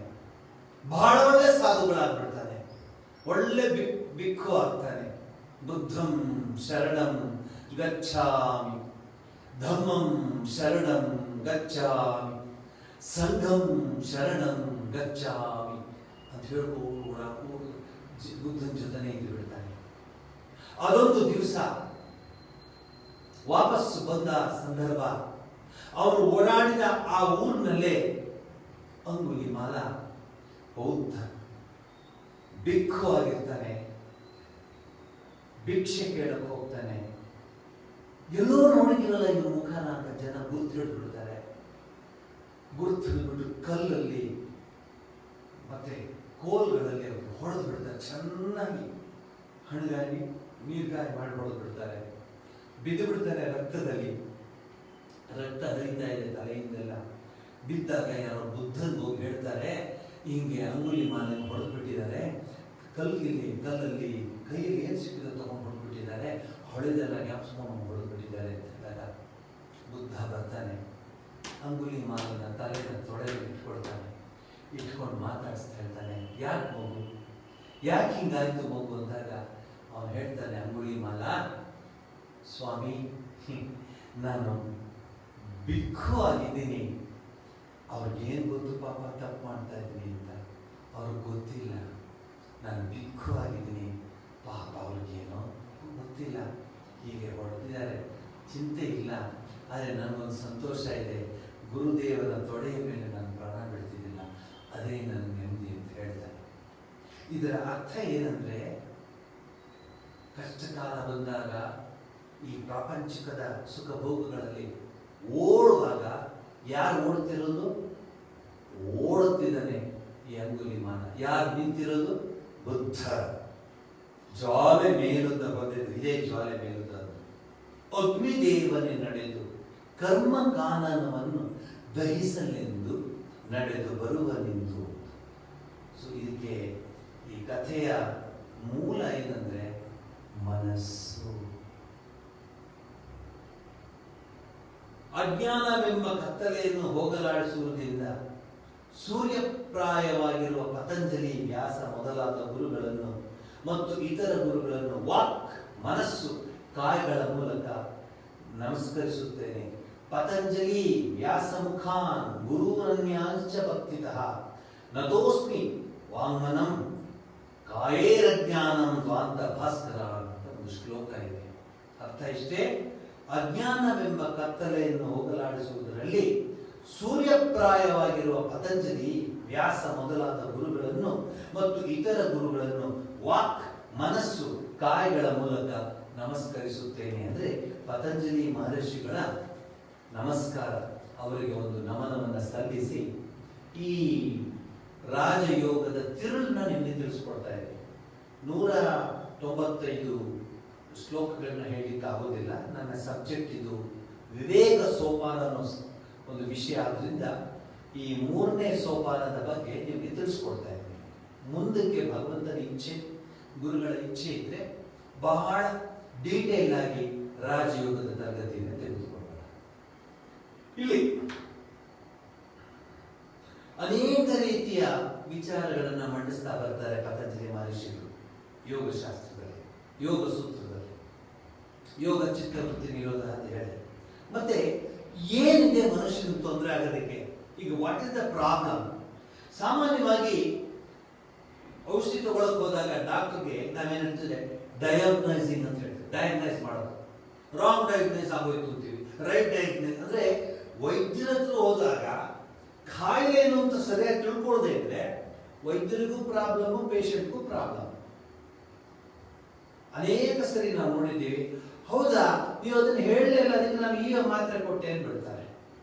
ನೀವೇ ನೋಡಿ ಎಷ್ಟೋ ಸರಿ ನೀವು ಸರಿಯಾಗಿ ಅಲ್ಲಿ ಹೇಳದೇ ಇದ್ರೆ, ನೀವು ಸರಿಯಾಗಿ ವಿವರಿಸ್ತಾ ಇದ್ರೆ ರಾಂಗ್ ಡಯಾಗ್ನೈಸ್ ಆಗುತ್ತೆ. ಮತ್ತೆ ಮಿಷಿನ್ ಅಲ್ಲಿ ರಾಂಗ್ ಡಯಾಗ್ನೈಸ್ ಆಗಲಿಕ್ಕೂ ಸಾಧ್ಯ. ಮಿಷಿನ್ ಎಲ್ಲೋ ತಪ್ಪಾಗುತ್ತೆ. ಪಾಸಿಟಿವ್ಗೆ ನೆಗೆಟಿವ್ ಕೊಡ್ತಾರೆ, ನೆಗೆಟಿವ್ಗೆ ಪಾಸಿಟಿವ್ ಕೊಡ್ತಾರೆ. ನೀವು ಅದನ್ನೆಲ್ಲ ಹೇಳಕ್ ಹೋಗೋದಿಲ್ಲ, ಯಾಕೆಂದ್ರೆ ನಾವೇ ಹಾಸ್ಪಿಟಲ್ ನಡೆಸ್ತಾ ಇದ್ವಿ, ನಮ್ಗೆ ಗೊತ್ತು, ಅದರ ಪೂರ್ಣ ಮಾಹಿತಿ ಗೊತ್ತು, ಎಷ್ಟು ಕಷ್ಟ ಆಗುತ್ತೆ. ಸೊ ಏನು ಈಗ ಈಚ್ ಈಸ್ ಪೊಟೆನ್ಷಿಯಲ್ ಡಿವೈನ್ ಅಂತ ಹೇಳ್ಬಿಟ್ರು ಸ್ವಾಮಿ ವಿವೇಕಾನಂದರು. ಹಾಗಾದ್ರೆ ಆ ಡಿವಿನಿಟಿ ನಮ್ಗೆ ಇದೆ ಅಂತ ಗೊತ್ತು, ಅಷ್ಟೇ ತಾನೇ ಗೊತ್ತಲ್ಲ, ನನ್ನ ಡಿವಿನಿಟಿ ಇದೆ ನನಗೆ ಅಂತ ಹೇಳಲಿಕ್ಕೆ ಆಗೋದಿಲ್ಲ. ಅದನ್ನ ತಿಳ್ಕೊಳ್ಳೋದಕ್ಕೆ ತುಂಬಾ ಕಷ್ಟ. ಯಾಕೆಂದ್ರೆ ನಿಮ್ಗೆ ಕಷ್ಟಗಳ ಒಂದು ಸನ್ಮಾನನೇ ಇದೆ. ಅದರಲ್ಲಿ ಒಂದು ಸೂತ್ರವನ್ನು ನಿಮ್ಮ ಮುಂದೆ ಇಡ್ತೀನಿ. ವ್ಯಾಧಿ, ಸ್ಥಾನ, ಸಂಶಯ, ಪ್ರಮಾದ, ಆಲಸ್ಯ, ವಿರತಿ, ಭ್ರಾಂತಿ, ದರ್ಶನಲಾಬ್ಧ ಭೂಮಿಕತ್ವಾನವಸ್ಥಿತ್ವಾನಿ ಚಿತ್ತ ವಿಕ್ಷೇಪಾಸ್ತೆಂತರಾಯಾಹ. ಚಿತ್ತ ವಿಕ್ಷೇಪಾಸ್ತೆ ಅಂತರಾಯಾಹ. ಇದಿಷ್ಟು ನಮ್ಮಲ್ಲಿದೆ. ಏನ್ ಸ್ವಾಮಿ ಇದು ಹೊಸದು ಹೇಳ್ತಿದ್ದೀರಾ? ಇಷ್ಟಿದೆ ನಮ್ಮಲ್ಲಿ. ಏನದು? ವ್ಯಾಧಿ, ಸ್ಥಾನ, ಸಂಶಯ, ಪ್ರಮಾದ, ಆಲಸ್ಯ, ಅವಿರತಿ, ಭ್ರಾಂತಿ ದರ್ಶನ, ಅಲಬ್ಧ ಭೂಮಿಕತ್ವ, ಅನವಸ್ಥಿತತ್ವ. 9 ಚಿತ್ತ ವಿಕ್ಷೇಪಗಳು, 9 ಕಾಯಿಲೆ. ಒಂದಿದ್ರೆ ರಿಪೇರಿ ಮಾಡ್ತಾ ಇರೋದು. ಇದನ್ನ ತಗೊಂಡ್ರೆ ಅದು, ಅದನ್ನ ತಗೊಂಡ್ರೆ ಇದು. ವ್ಯಾಧಿ ಧಾತು ರಸಕರಣಗಳ ವೈಷಮ್ಯದಿಂದ ಉಂಟಾಗುವ ಜ್ವರಾದಿಗಳಿಗೆ ವ್ಯಾಧಿ ಎಂದು ಹೆಸರು. ಆಯುರ್ವೇದದ ಪ್ರಕಾರ ಶರೀರದಲ್ಲಿ ಕಫ, ವಾತ, ಪಿತ್ತ ಅಷ್ಟೇ. ಈಗ ಒಂದೊಂದು ಡಿಪಾರ್ಟ್ಮೆಂಟ್ ಆಗ್ಬಿಟ್ಟಿದೆ.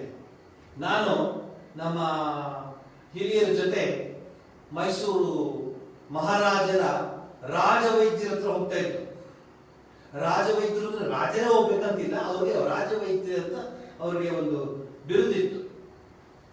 ಚಂದ್ರಭಾನ್ ಸಿಂಗ್ ಅಂಡ್ ಗುಲಾಬ್ ಸಿಂಗ್ ಅಂತ ಅವರಿಬ್ಬರು ಹೆಸರು. ಬಹಳ ದೊಡ್ಡ ವೈದ್ಯರು.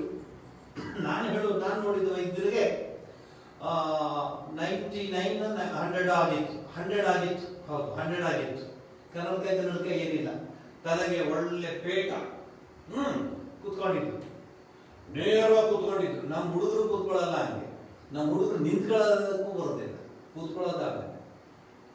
ನೋಡಿ, ಗೋಡೆನೋ ಮರನೋ ಸೈಕಲ್ಲೋ ಅಥವಾ ಸ್ಕೂಟ್ರೋ ಅಥವಾ ಕಾರೋ ಅದು ವರ್ಕಂಡೇ ನಿಂತ್ಕೊಳ್ಳೋದು. ನೇರವಾಗಿ ನಿಂತ್ಕೊಳ್ಳೋ ಹುಡುಗರು ನೋಡೇ ಇಲ್ಲ ನಾನು. ಆತ ಕೂತ್ಕೊಂಡಿದ್ದ. ನಮ್ಮ ಹಿರಿಯರು ಹೇಳಿದ್ರು, ಈ ಮಗುಗೆ ಸ್ವಲ್ಪ ಹೌದಾ, ಅವು ಕನ್ನಡ ಮಾತಾಡೋದು. ನೋಡೋದು ಎಲ್ಲಿ ನಾಡಿ ನೋಡು ಅಷ್ಟೇ, ಏನಿಲ್ಲ, ಏನು ತೊಂದರೆ ಇಲ್ಲ, ಕೊಡ್ತೀನಿ. ಕನ್ನಡಕ್ಕೂ ಇಲ್ಲ. ಅದು 150 ಬಾಟ್ಲ್ ಇದೆ ಆಯುರ್ವೇದದ್ದು ಔಷಧಿಗಳು. 2-3 ಬಾಟ್ಲ್ ತೆಗೆದು ಕೊಟ್ಟರು, ಹಾಕೊಂಡು ಪಾಕೆಟ್ ಕೊಟ್ಟರು, ಹೋಗಿ ಬನ್ನಿ. ಅವ್ನು ಮಾರನೇ ದಿವಸ ನಡ್ಕೊಂಡು ಓಡಾಡ್ಕೊಂಡಿದ್ಬಿಟ್ಟ. ಕಫ, ಪಿತ್ತ, ವಾತ ಮೂರೇ ಇದ್ದಿತ್ತು ನಮ್ಮ ಆಯುರ್ವೇದ ಶಾಸ್ತ್ರದಲ್ಲಿ. ಈಗ ಹೇಗಿದೆ? ನಾನು ಒಂದ್ಸಲ ಹಲ್ಲು ನೋವು ಬಂದಿತ್ತು. ಆ ಡಾಕ್ಟರ್ ಹತ್ರ ಹೋದೆ. ಅವರು ನಮ್ಮ ಭಕ್ತರು. ಸ್ವಾಮೀಜಿ ಬನ್ನಿ ಬನ್ನಿ ಬನ್ನಿ ಬನ್ನಿ ಬನ್ನಿ. ಈ ಭಕ್ತರು ಡಾಕ್ಟರು ಎರಡು ಹಾಕ್ಬಿಟ್ರೆ ಪೇಷಂಟ್ ಕತೆ ಏನು ನೀವು ನೋಡಿ. ನಾನು ಹೇಳಿದೆ, ಏನಿಲ್ಲಪ್ಪ, ಇಲ್ಲ ಬನ್ನಿ ಸ್ವಾಮಿ, ಬನ್ನಿ ಸ್ವಾಮಿ, ಕೂತ್ಕೊಂಡು. ಎಲ್ಲ ಕೂತ್ಕೊಂಡು, ಇದು ಸ್ವಾಮಿ ಇದು ಬಾಯಿ ತೆಗೀರಿ, ಇದು ತರದೆ ಎಲ್ಲಿ ಇದು. ಅವ್ರು ಮಾತಾಡುವಾಗ ಎಷ್ಟು ಉರುಪಿತ್ತೋ ನಂದು ಹಲ್ಲು ಎಣಿಸ್ಕೊಡ್ರು. ಈ ಸ್ವಾಮೀಜಿ ಇದು 4ನೇ, 5 ಸ್ವಾಮಿ, 6. ಇನ್ನೆಲ್ಲಿದೆ ಸ್ವಾಮಿ ನೋವು? 6 ಇಲ್ಲಿದೆ, 7. ಸ್ವಾಮೀಜಿ ಏನು? I am sorry Swamiji. ಯಾಕೆ? ನಾನು ಇದನ್ನು ನೋಡೋದಷ್ಟೇ, ಮುಂದ್ಗಡೆ 2 ಹಲ್ಲು, ಕೆಳಗಡೆ 2 ಹಲ್ಲು ಅಷ್ಟೇ ನಾನು ನೋಡೋದು. ನಮ್ಮ ಫ್ರೆಂಡ್ ಬರ್ತಾನೆ, ಈಸ್ ಎಕ್ಸ್ಪರ್ಟ್ ದವಡೆ ನೋಡೋದಕ್ಕೆ. ಒಂದು ಎಕ್ಸಾಂಪಲ್ ಕೊಡ್ತಾ ಇದ್ದೀನಿ ನಿಮಗೆ. ನಾನು ಹಲ್ಲು ಡೆಂಟಿಸ್ಟ್ ಹತ್ರ ಹೋದ್ರೆ ಡೆಂಟಿಸ್ಟ್ ಹೇಳ್ತಾನೆ, ನಾನು ಬರೀ ಮುಂದ್ಗಡೆ ಹಲ್ಲು ಮಾತ್ರ ನೋಡೋದು, ಹಿಂದ್ಗಡೆ ಹಲ್ಲು ನನಗೆ ಒಬ್ರು ಸ್ಪೆಷಲಿಸ್ಟ್ ಇದ್ದಾರೆ. ಈ ಸ್ಟೇಜ್ ಬಂದಿದ್ದೀವಿ ನಾವು. ಎಲ್ಲ ಜಿಗಳು, ಆ ಅಜ್ಜಿ, ಈ ಅಜ್ಜಿ, ಈ ಅಜ್ಜಿ, ಕಾರ್ಡಿಯಾಲಜಿ, ಆಕ್ನಾಲಜಿ, ಪಕ್ಲಾಲಜಿ, ಹೇಳ್ಕೊಂಡು ನೆಫ್ರಾಲಜಿ, ಆಲಜಿ ಎಲ್ಲ ಆ ಡಾಕ್ಟರ್ ಮೂರೇ: ಕಫ, ವಾತ, ಪಿತ್ತ. ಮುಗಿದೋಯ್ತು. ಎಲ್ಲರೂ 80, 90, 100. ಯಾರು ಕನ್ನಡಕ ಇಲ್ಲ. ಅದೇಂತದ್ದು ಈಗ ಬರುತ್ತಲ್ಲ IOL, ಇಂಟ್ರಾಕ್ಯುಲರ್ ಲೆನ್ಸ್, ಮತ್ತೆ ಕಾಂಟ್ಯಾಕ್ಟ್ ಲೆನ್ಸ್, ಯಾವ ಲೆನ್ಸು ಇಲ್ಲ. ಎಲ್ಲ ಭದ್ರ ಚೆನ್ನಾಗಿತ್ತು. ಅಜ್ಜಿರು ಮನೇಲಿ ಕೂತ್ಕೊಂಡಿರುವಾಗ ಅಕ್ಕಿ ಹಾಸು ಕ್ಲೀನ್ ಮಾಡು. ಈಗ 12 ವರ್ಷದ ಹುಡುಗಿಗೂ ದಪ್ಪ ಗ್ಲಾಸ್ ಹಾಕ್ಬಿಟ್ಟು ಅಕ್ಕಿ ಕೊಡ್ಬೇಕು. ಅಕ್ಕಿ ಹಾಸದ ಅಕ್ಕಿ ಎಲ್ಲಿ ಬರುತ್ತೆ ಅಂತ ಗೊತ್ತಿಲ್ಲ ಅವ್ರಿಗೆ. ಅಂಥ ಸ್ಟೇಜ್ ಬಂದ್ಬಿಟ್ಟಿದ್ದೀವಿ ನಾವು. ಇಷ್ಟು ತೊಂದರೆ ಇದೆ. ವ್ಯಾಧಿ, ಆಹಾರ, ನಿದ್ರೆ, ವಿಹಾರ, ಕರ್ಮಾದಿಗಳು, ಮಿತಿ ಅದೆಲ್ಲ ನಿಮ್ಗೆ ಗೊತ್ತಿದೆ. ಭಗವದ್ಗೀತೆಯಲ್ಲಿ ಅದು ಬರುತ್ತೆ. ಎಲೆ ಅರ್ಜುನ, ಮಿತಿ ಮೀರಿ ತಿನ್ನುವವನಾಗಲಿ ಅಥವಾ ಏನೂ ತಿನ್ನದೇ ಇರುವವನಾಗಲಿ ಯೋಗವು ಸಾಧ್ಯವಿಲ್ಲ. ಹಾಗೆ ಅತಿಯಾಗಿ ನಿದ್ರಿಸುವವನಿಗೂ ಎಚ್ಚರವಾಗಿ ಇರುವವನಿಗೂ ಯೋಗವು ಸಿದ್ಧ. ಆ ಆಹಾರ ವಿಹಾರ ಎಲ್ಲ ಹೇಗಿರ್ಬೇಕು ಅನ್ನೋದನ್ನ ಗೀತೆಯಲ್ಲಿ ಬಹಳ ಸ್ಪಷ್ಟವಾಗಿ ಹೇಳಿದೆ. ಧ್ಯಾನ ಅಂದ್ರೆ ಚಿತ್ತಕ್ಕೆ ಬರುವ ಸೋಮಾರಿತನವೇ ಧ್ಯಾನ. ಇದಿರುವಾಗ ಚಿತ್ತವು ಕೆಲಸ ಮಾಡದೆ ಕುಳಿತು ಬಿಡುತ್ತದೆ. ಇನ್ರೇಷ್ಯ ಇಂಗ್ಲಿಷ್ ಸುಮ್ ಕೂತಿರ್ತದೆ, ಏನಿಲ್ಲ. ಅಲಕ್ ನಿರಂಜನ್, ಏನಿಲ್ಲ. ಶುದ್ಧ ಸೋಂಬೇರಿ, ಯೋಚನೆ ಮಾಡೋಕ್ಕೂ ಶಕ್ತಿ ಇಲ್ಲ.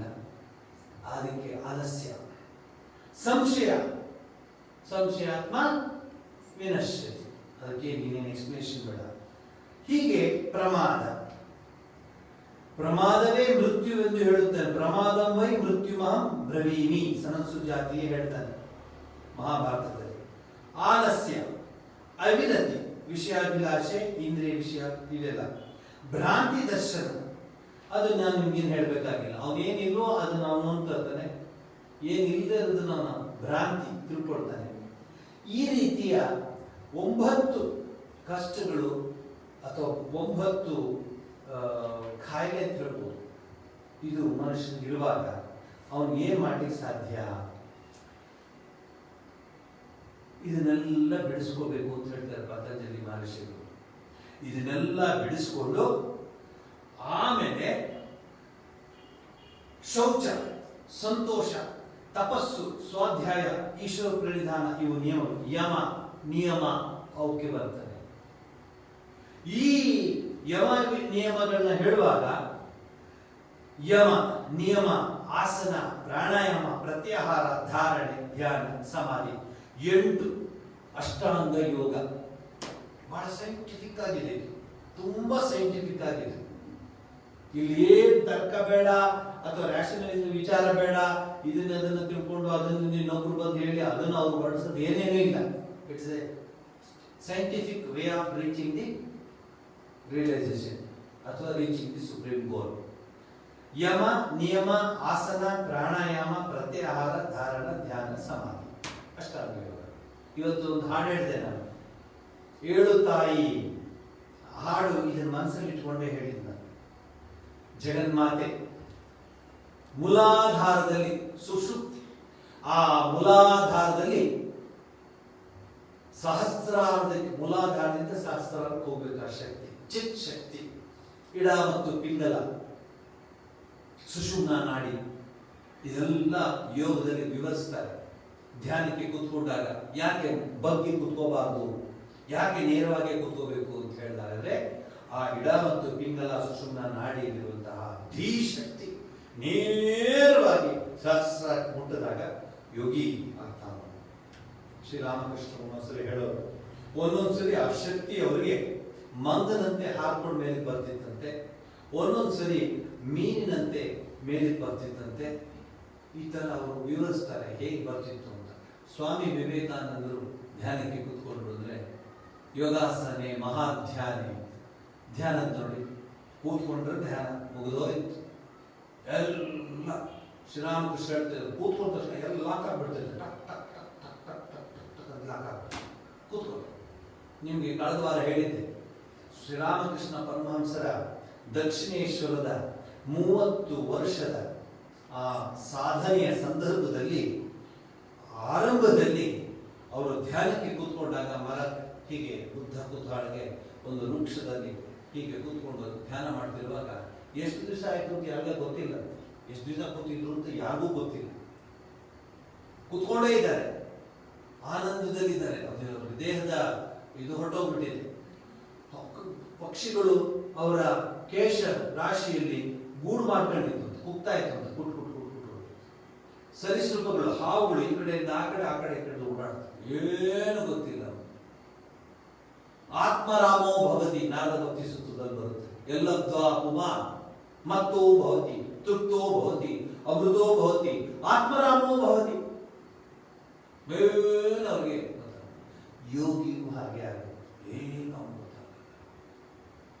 ಯೋಗ ಮಾಡ್ತಾ ಮಾಡ್ತಾ ಮಾಡ್ತಾ ಮಾಡ್ತಾ ರಾಜಯೋಗಿ ಅಂದ್ರೆ, ನೀವು ಒಳ್ಳೆ ಉದಾಹರಣೆ ಯಾರು ರಾಜಯೋಗಿಗಳು ಅಂದ್ರೆ ಸ್ವಾಮಿ ವಿವೇಕಾನಂದ. ಮಂತ್ರ ತಂತ್ರ ಶಾಸ್ತ್ರ ಗೀತ್ರ ಎಲ್ಲ ಹೊರಟೋಗ್ಬಿಡುತ್ತೆ. ಜಸ್ಟ್ ಸಿಟ್ಸ್, ಏನಿಲ್ಲ. ಯಾರೂ ಯಾರ ಹಣೆ ಭಾರವನ್ನು ಬದಲಾಯಿಸಕ್ಕಾಗೋದಿಲ್ಲ.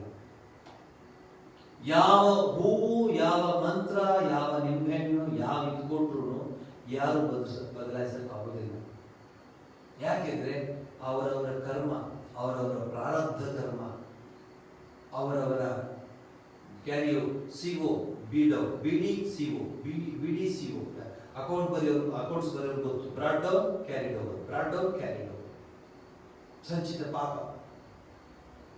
ಎಲ್ಲ ನಾಶ ಆಗಬೇಕು ಅಂದ್ರೆ ಪರಮಾತ್ಮನ ಕೃಪೆ ಆಗಬೇಕು. ನೀವು ಯೋಗಿಗಳ, ತಸ್ಮಾತ್ ಯೋಗಿ ಭವ ಅರ್ಜುನ. ಧ್ಯಾನಕ್ಕೆ ಕೂತ್ಕೊಡ್ತಾರೆ. ಎಷ್ಟೋ ಜನನ ನಾನು ನೋಡಿದ್ದೀನಿ, ಮಂತ್ರ ದೀಕ್ಷೆ ತೆಗೆದುಕೊಳ್ತಾರೆ, ಮಂತ್ರವನ್ನು ತೆಗೆದುಕೊಳ್ತಾರೆ, ಧ್ಯಾನಕ್ಕೆ ಕೂತ್ಕೊಳ್ತಾರೆ. ಧ್ಯಾನದಲ್ಲಿ ಮಂತ್ರ ದೀಕ್ಷೆ ಕೊಡುವಾಗ ಹೇಳ್ತಾರೆ, ಒಂದು 108 ಮಾಡಪ್ಪ ಆರಂಭದಲ್ಲಿ ಅಂತ. ಅವ್ರ ಜೀವನ ಪೂರ್ತಿ ಟೋಟಲ್ ಮಾಡಿದ್ರು 108 ಮಾಡಿರಲ್ಲ. ಧ್ಯಾನ ಕೂತ್ಕೊಂಡಾಗಲ್ಲ. ಯಾಕೆ ಅಂದರೆ ಅಷ್ಟು ಚಂಚಲವಾಗಿಬಿಟ್ಟಿದೆ ಮನಸ್ಸು. ಇಲ್ಲಿ ಬಹಳ ಚೆನ್ನಾಗಿ ಹೇಳ್ತಾರೆ, ಯಮ, ನಿಯಮ, ಆಸನ.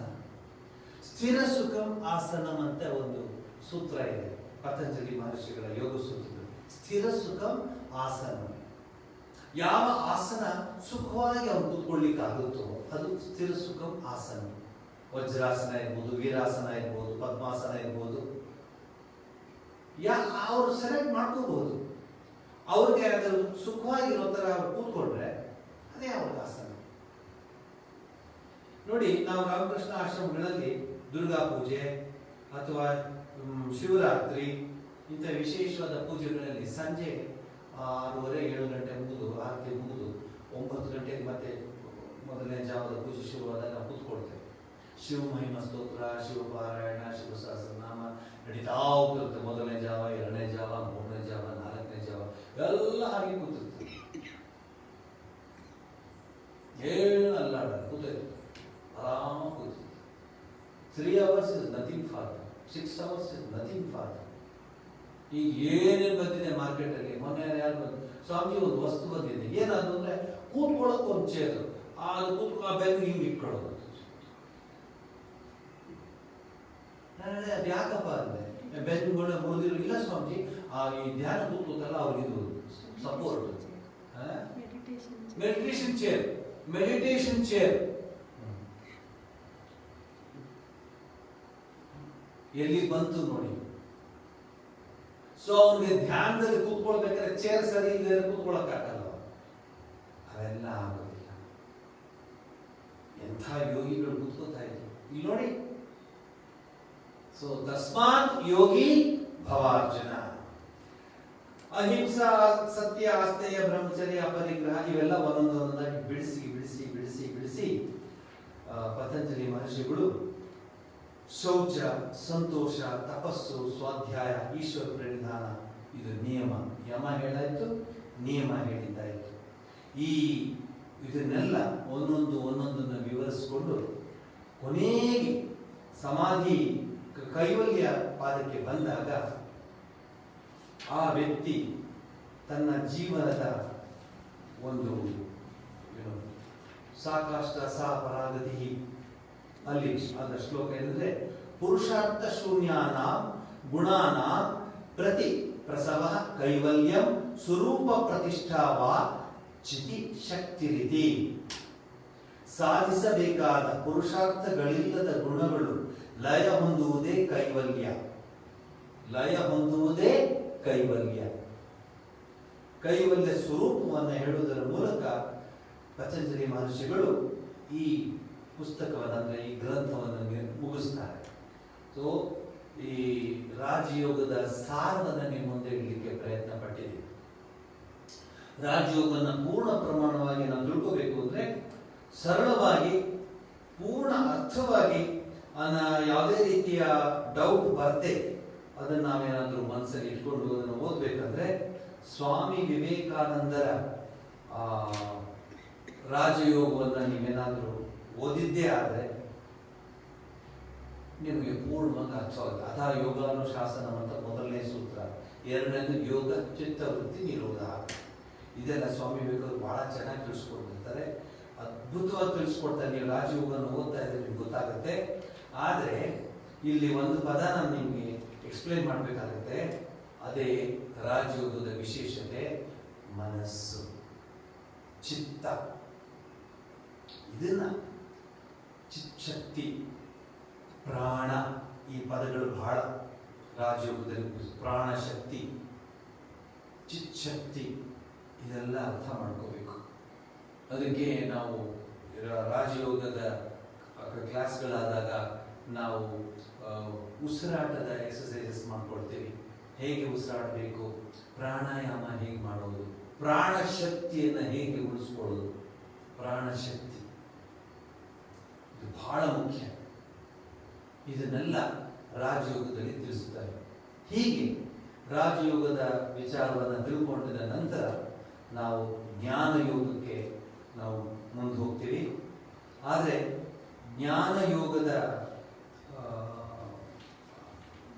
ಯೋಗದ ಮುಂದೆ ಹೋಗೋಕ್ಕೆ ಮುಂಚೆ ರಾಜಯೋಗದ ಗುರಿ ಏನು ಅಂತ ನಿಮಗೆ ತಿಳಿಸ್ಕೊಟ್ಟಿದ್ದೀನಿ. ರಾಜಯೋಗದ ಗುರಿ ಏನಂದ್ರೆ ತನ್ನ ದೈವತ್ವವನ್ನು ತಾನು ಅರಿಯುವುದೇ ರಾಜಯೋಗದ ಗುರಿ. ಆ ದೈವತ್ವ ಎಲ್ಲಿದೆ? ನಿನ್ನಲ್ಲೇ ಇದೆ. ಎಲ್ಲಿ ಅರಸುವೆ ನೀನು, ಓ ನನ್ನ ಕಿಂಕರನೆ, ನಿನ್ನ ಬಳಿಯೇ ವಾಸಿಸಿರುವೆ. ಯೋಗಕ್ಕೆ ದೇವಿಯ ಶಕ್ತಿ ಅಂದರೆ ದೇವಿನ ಯೋಗ ಶಕ್ತಿ, ಯೋಗ ಮಾಯೆ ಅಂತ ಕರೀತಾರೆ.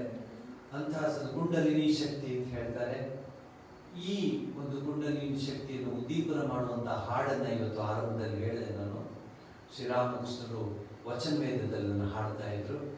ಆಮೇಲೆ ಇನ್ನೊಂದು ಹಾಡಿದೆ, ಏಳಮ್ಮ ಕುಂಡಲಿನಿ, ಮೂಲಾಧಾರದಿಂದ ಸಹಸ್ರಾರದಲ್ಲಿ ಹೋಗುವಂತಹ ಶಕ್ತಿ ಅದು ನಮಗೆ ಉದ್ದೀಪನವಾದರೆ ಖಂಡಿತವಾಗಿ ನಾವು ಜೀವನದಲ್ಲಿ ಏನನ್ನಾದರೂ ಸಾಧಿಸ್ತಾರೆ ಲೆಕ್ಕ.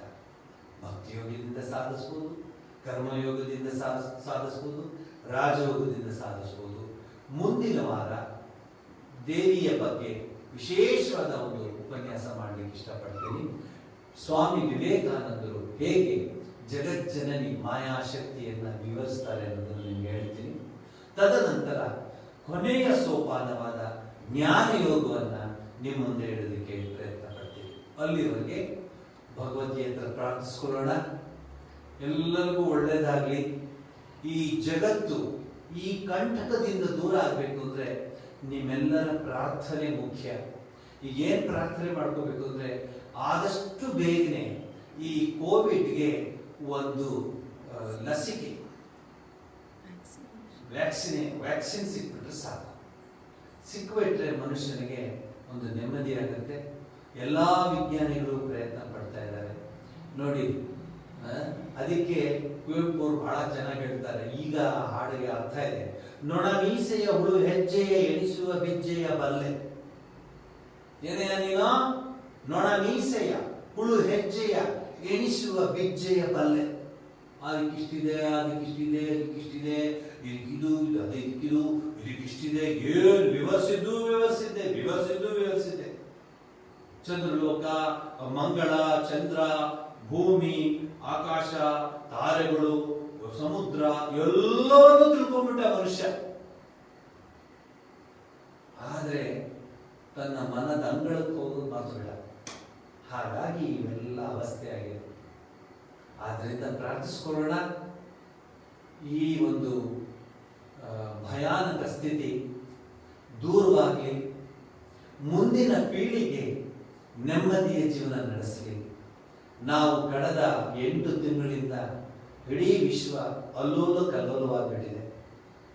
ರೈಲು ಇಲ್ಲ, ವಿಮಾನ ಇಲ್ಲ, ಸ್ಕೂಲ್ ಇಲ್ಲ, ಕಾಲೇಜ್ ಇಲ್ಲ, ವ್ಯಾಪಾರ ಇಲ್ಲ, ವ್ಯವಹಾರ ಇಲ್ಲ, ಆರ್ಥಿಕತೆ ಹದಗೆಟ್ಟಿದೆ. ಯಾವುದೇ ರೀತಿಯ ಚರ್ಚೆ ನಡೀತಾ ಇಲ್ಲ ಗೌರ್ಮೆಂಟ್ಗಳಲ್ಲಿ. ಎಲ್ರಿಗೂ ಭಯ.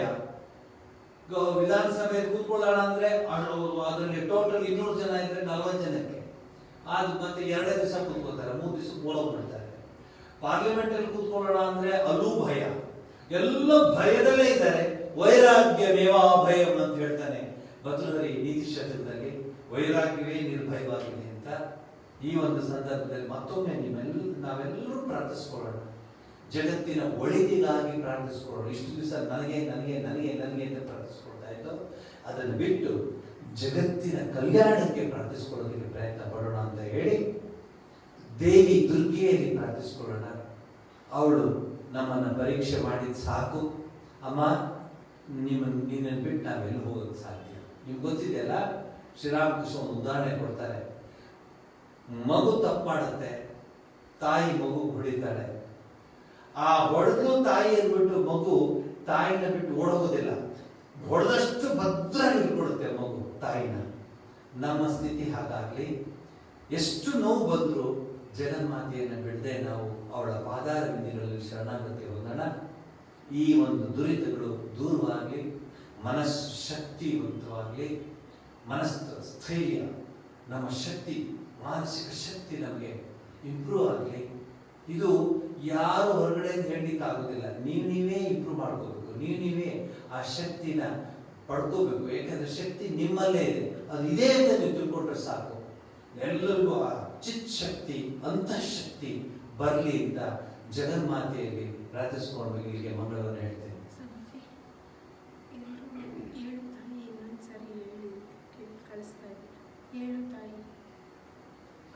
ಅನೇಕರು ಏಳು ತಾಯಿ ಅನ್ನೋ ಹಾಡನ್ನ ಮತ್ತೆ ಹೇಳಿ ಸ್ವಾಮೀಜಿ ಅಂತ ಮೆಸೇಜ್ ಮಾಡ್ತಾ ಇದ್ದಾರೆ.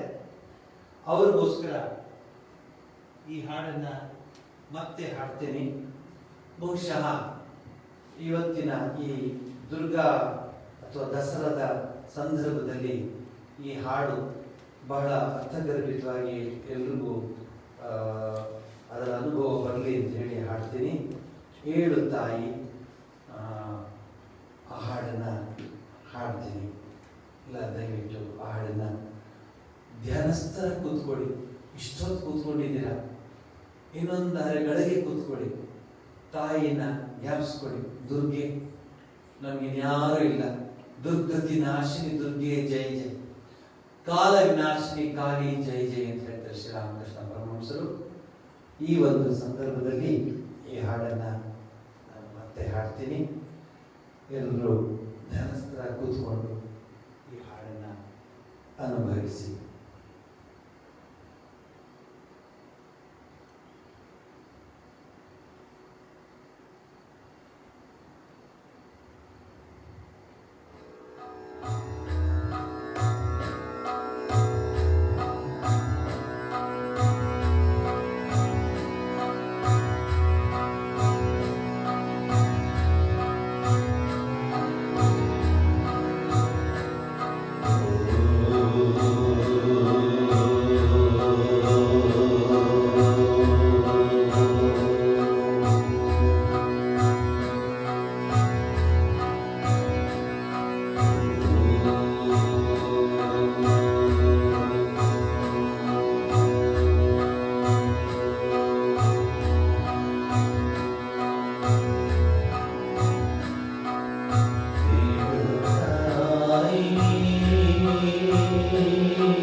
ಶಿರೋ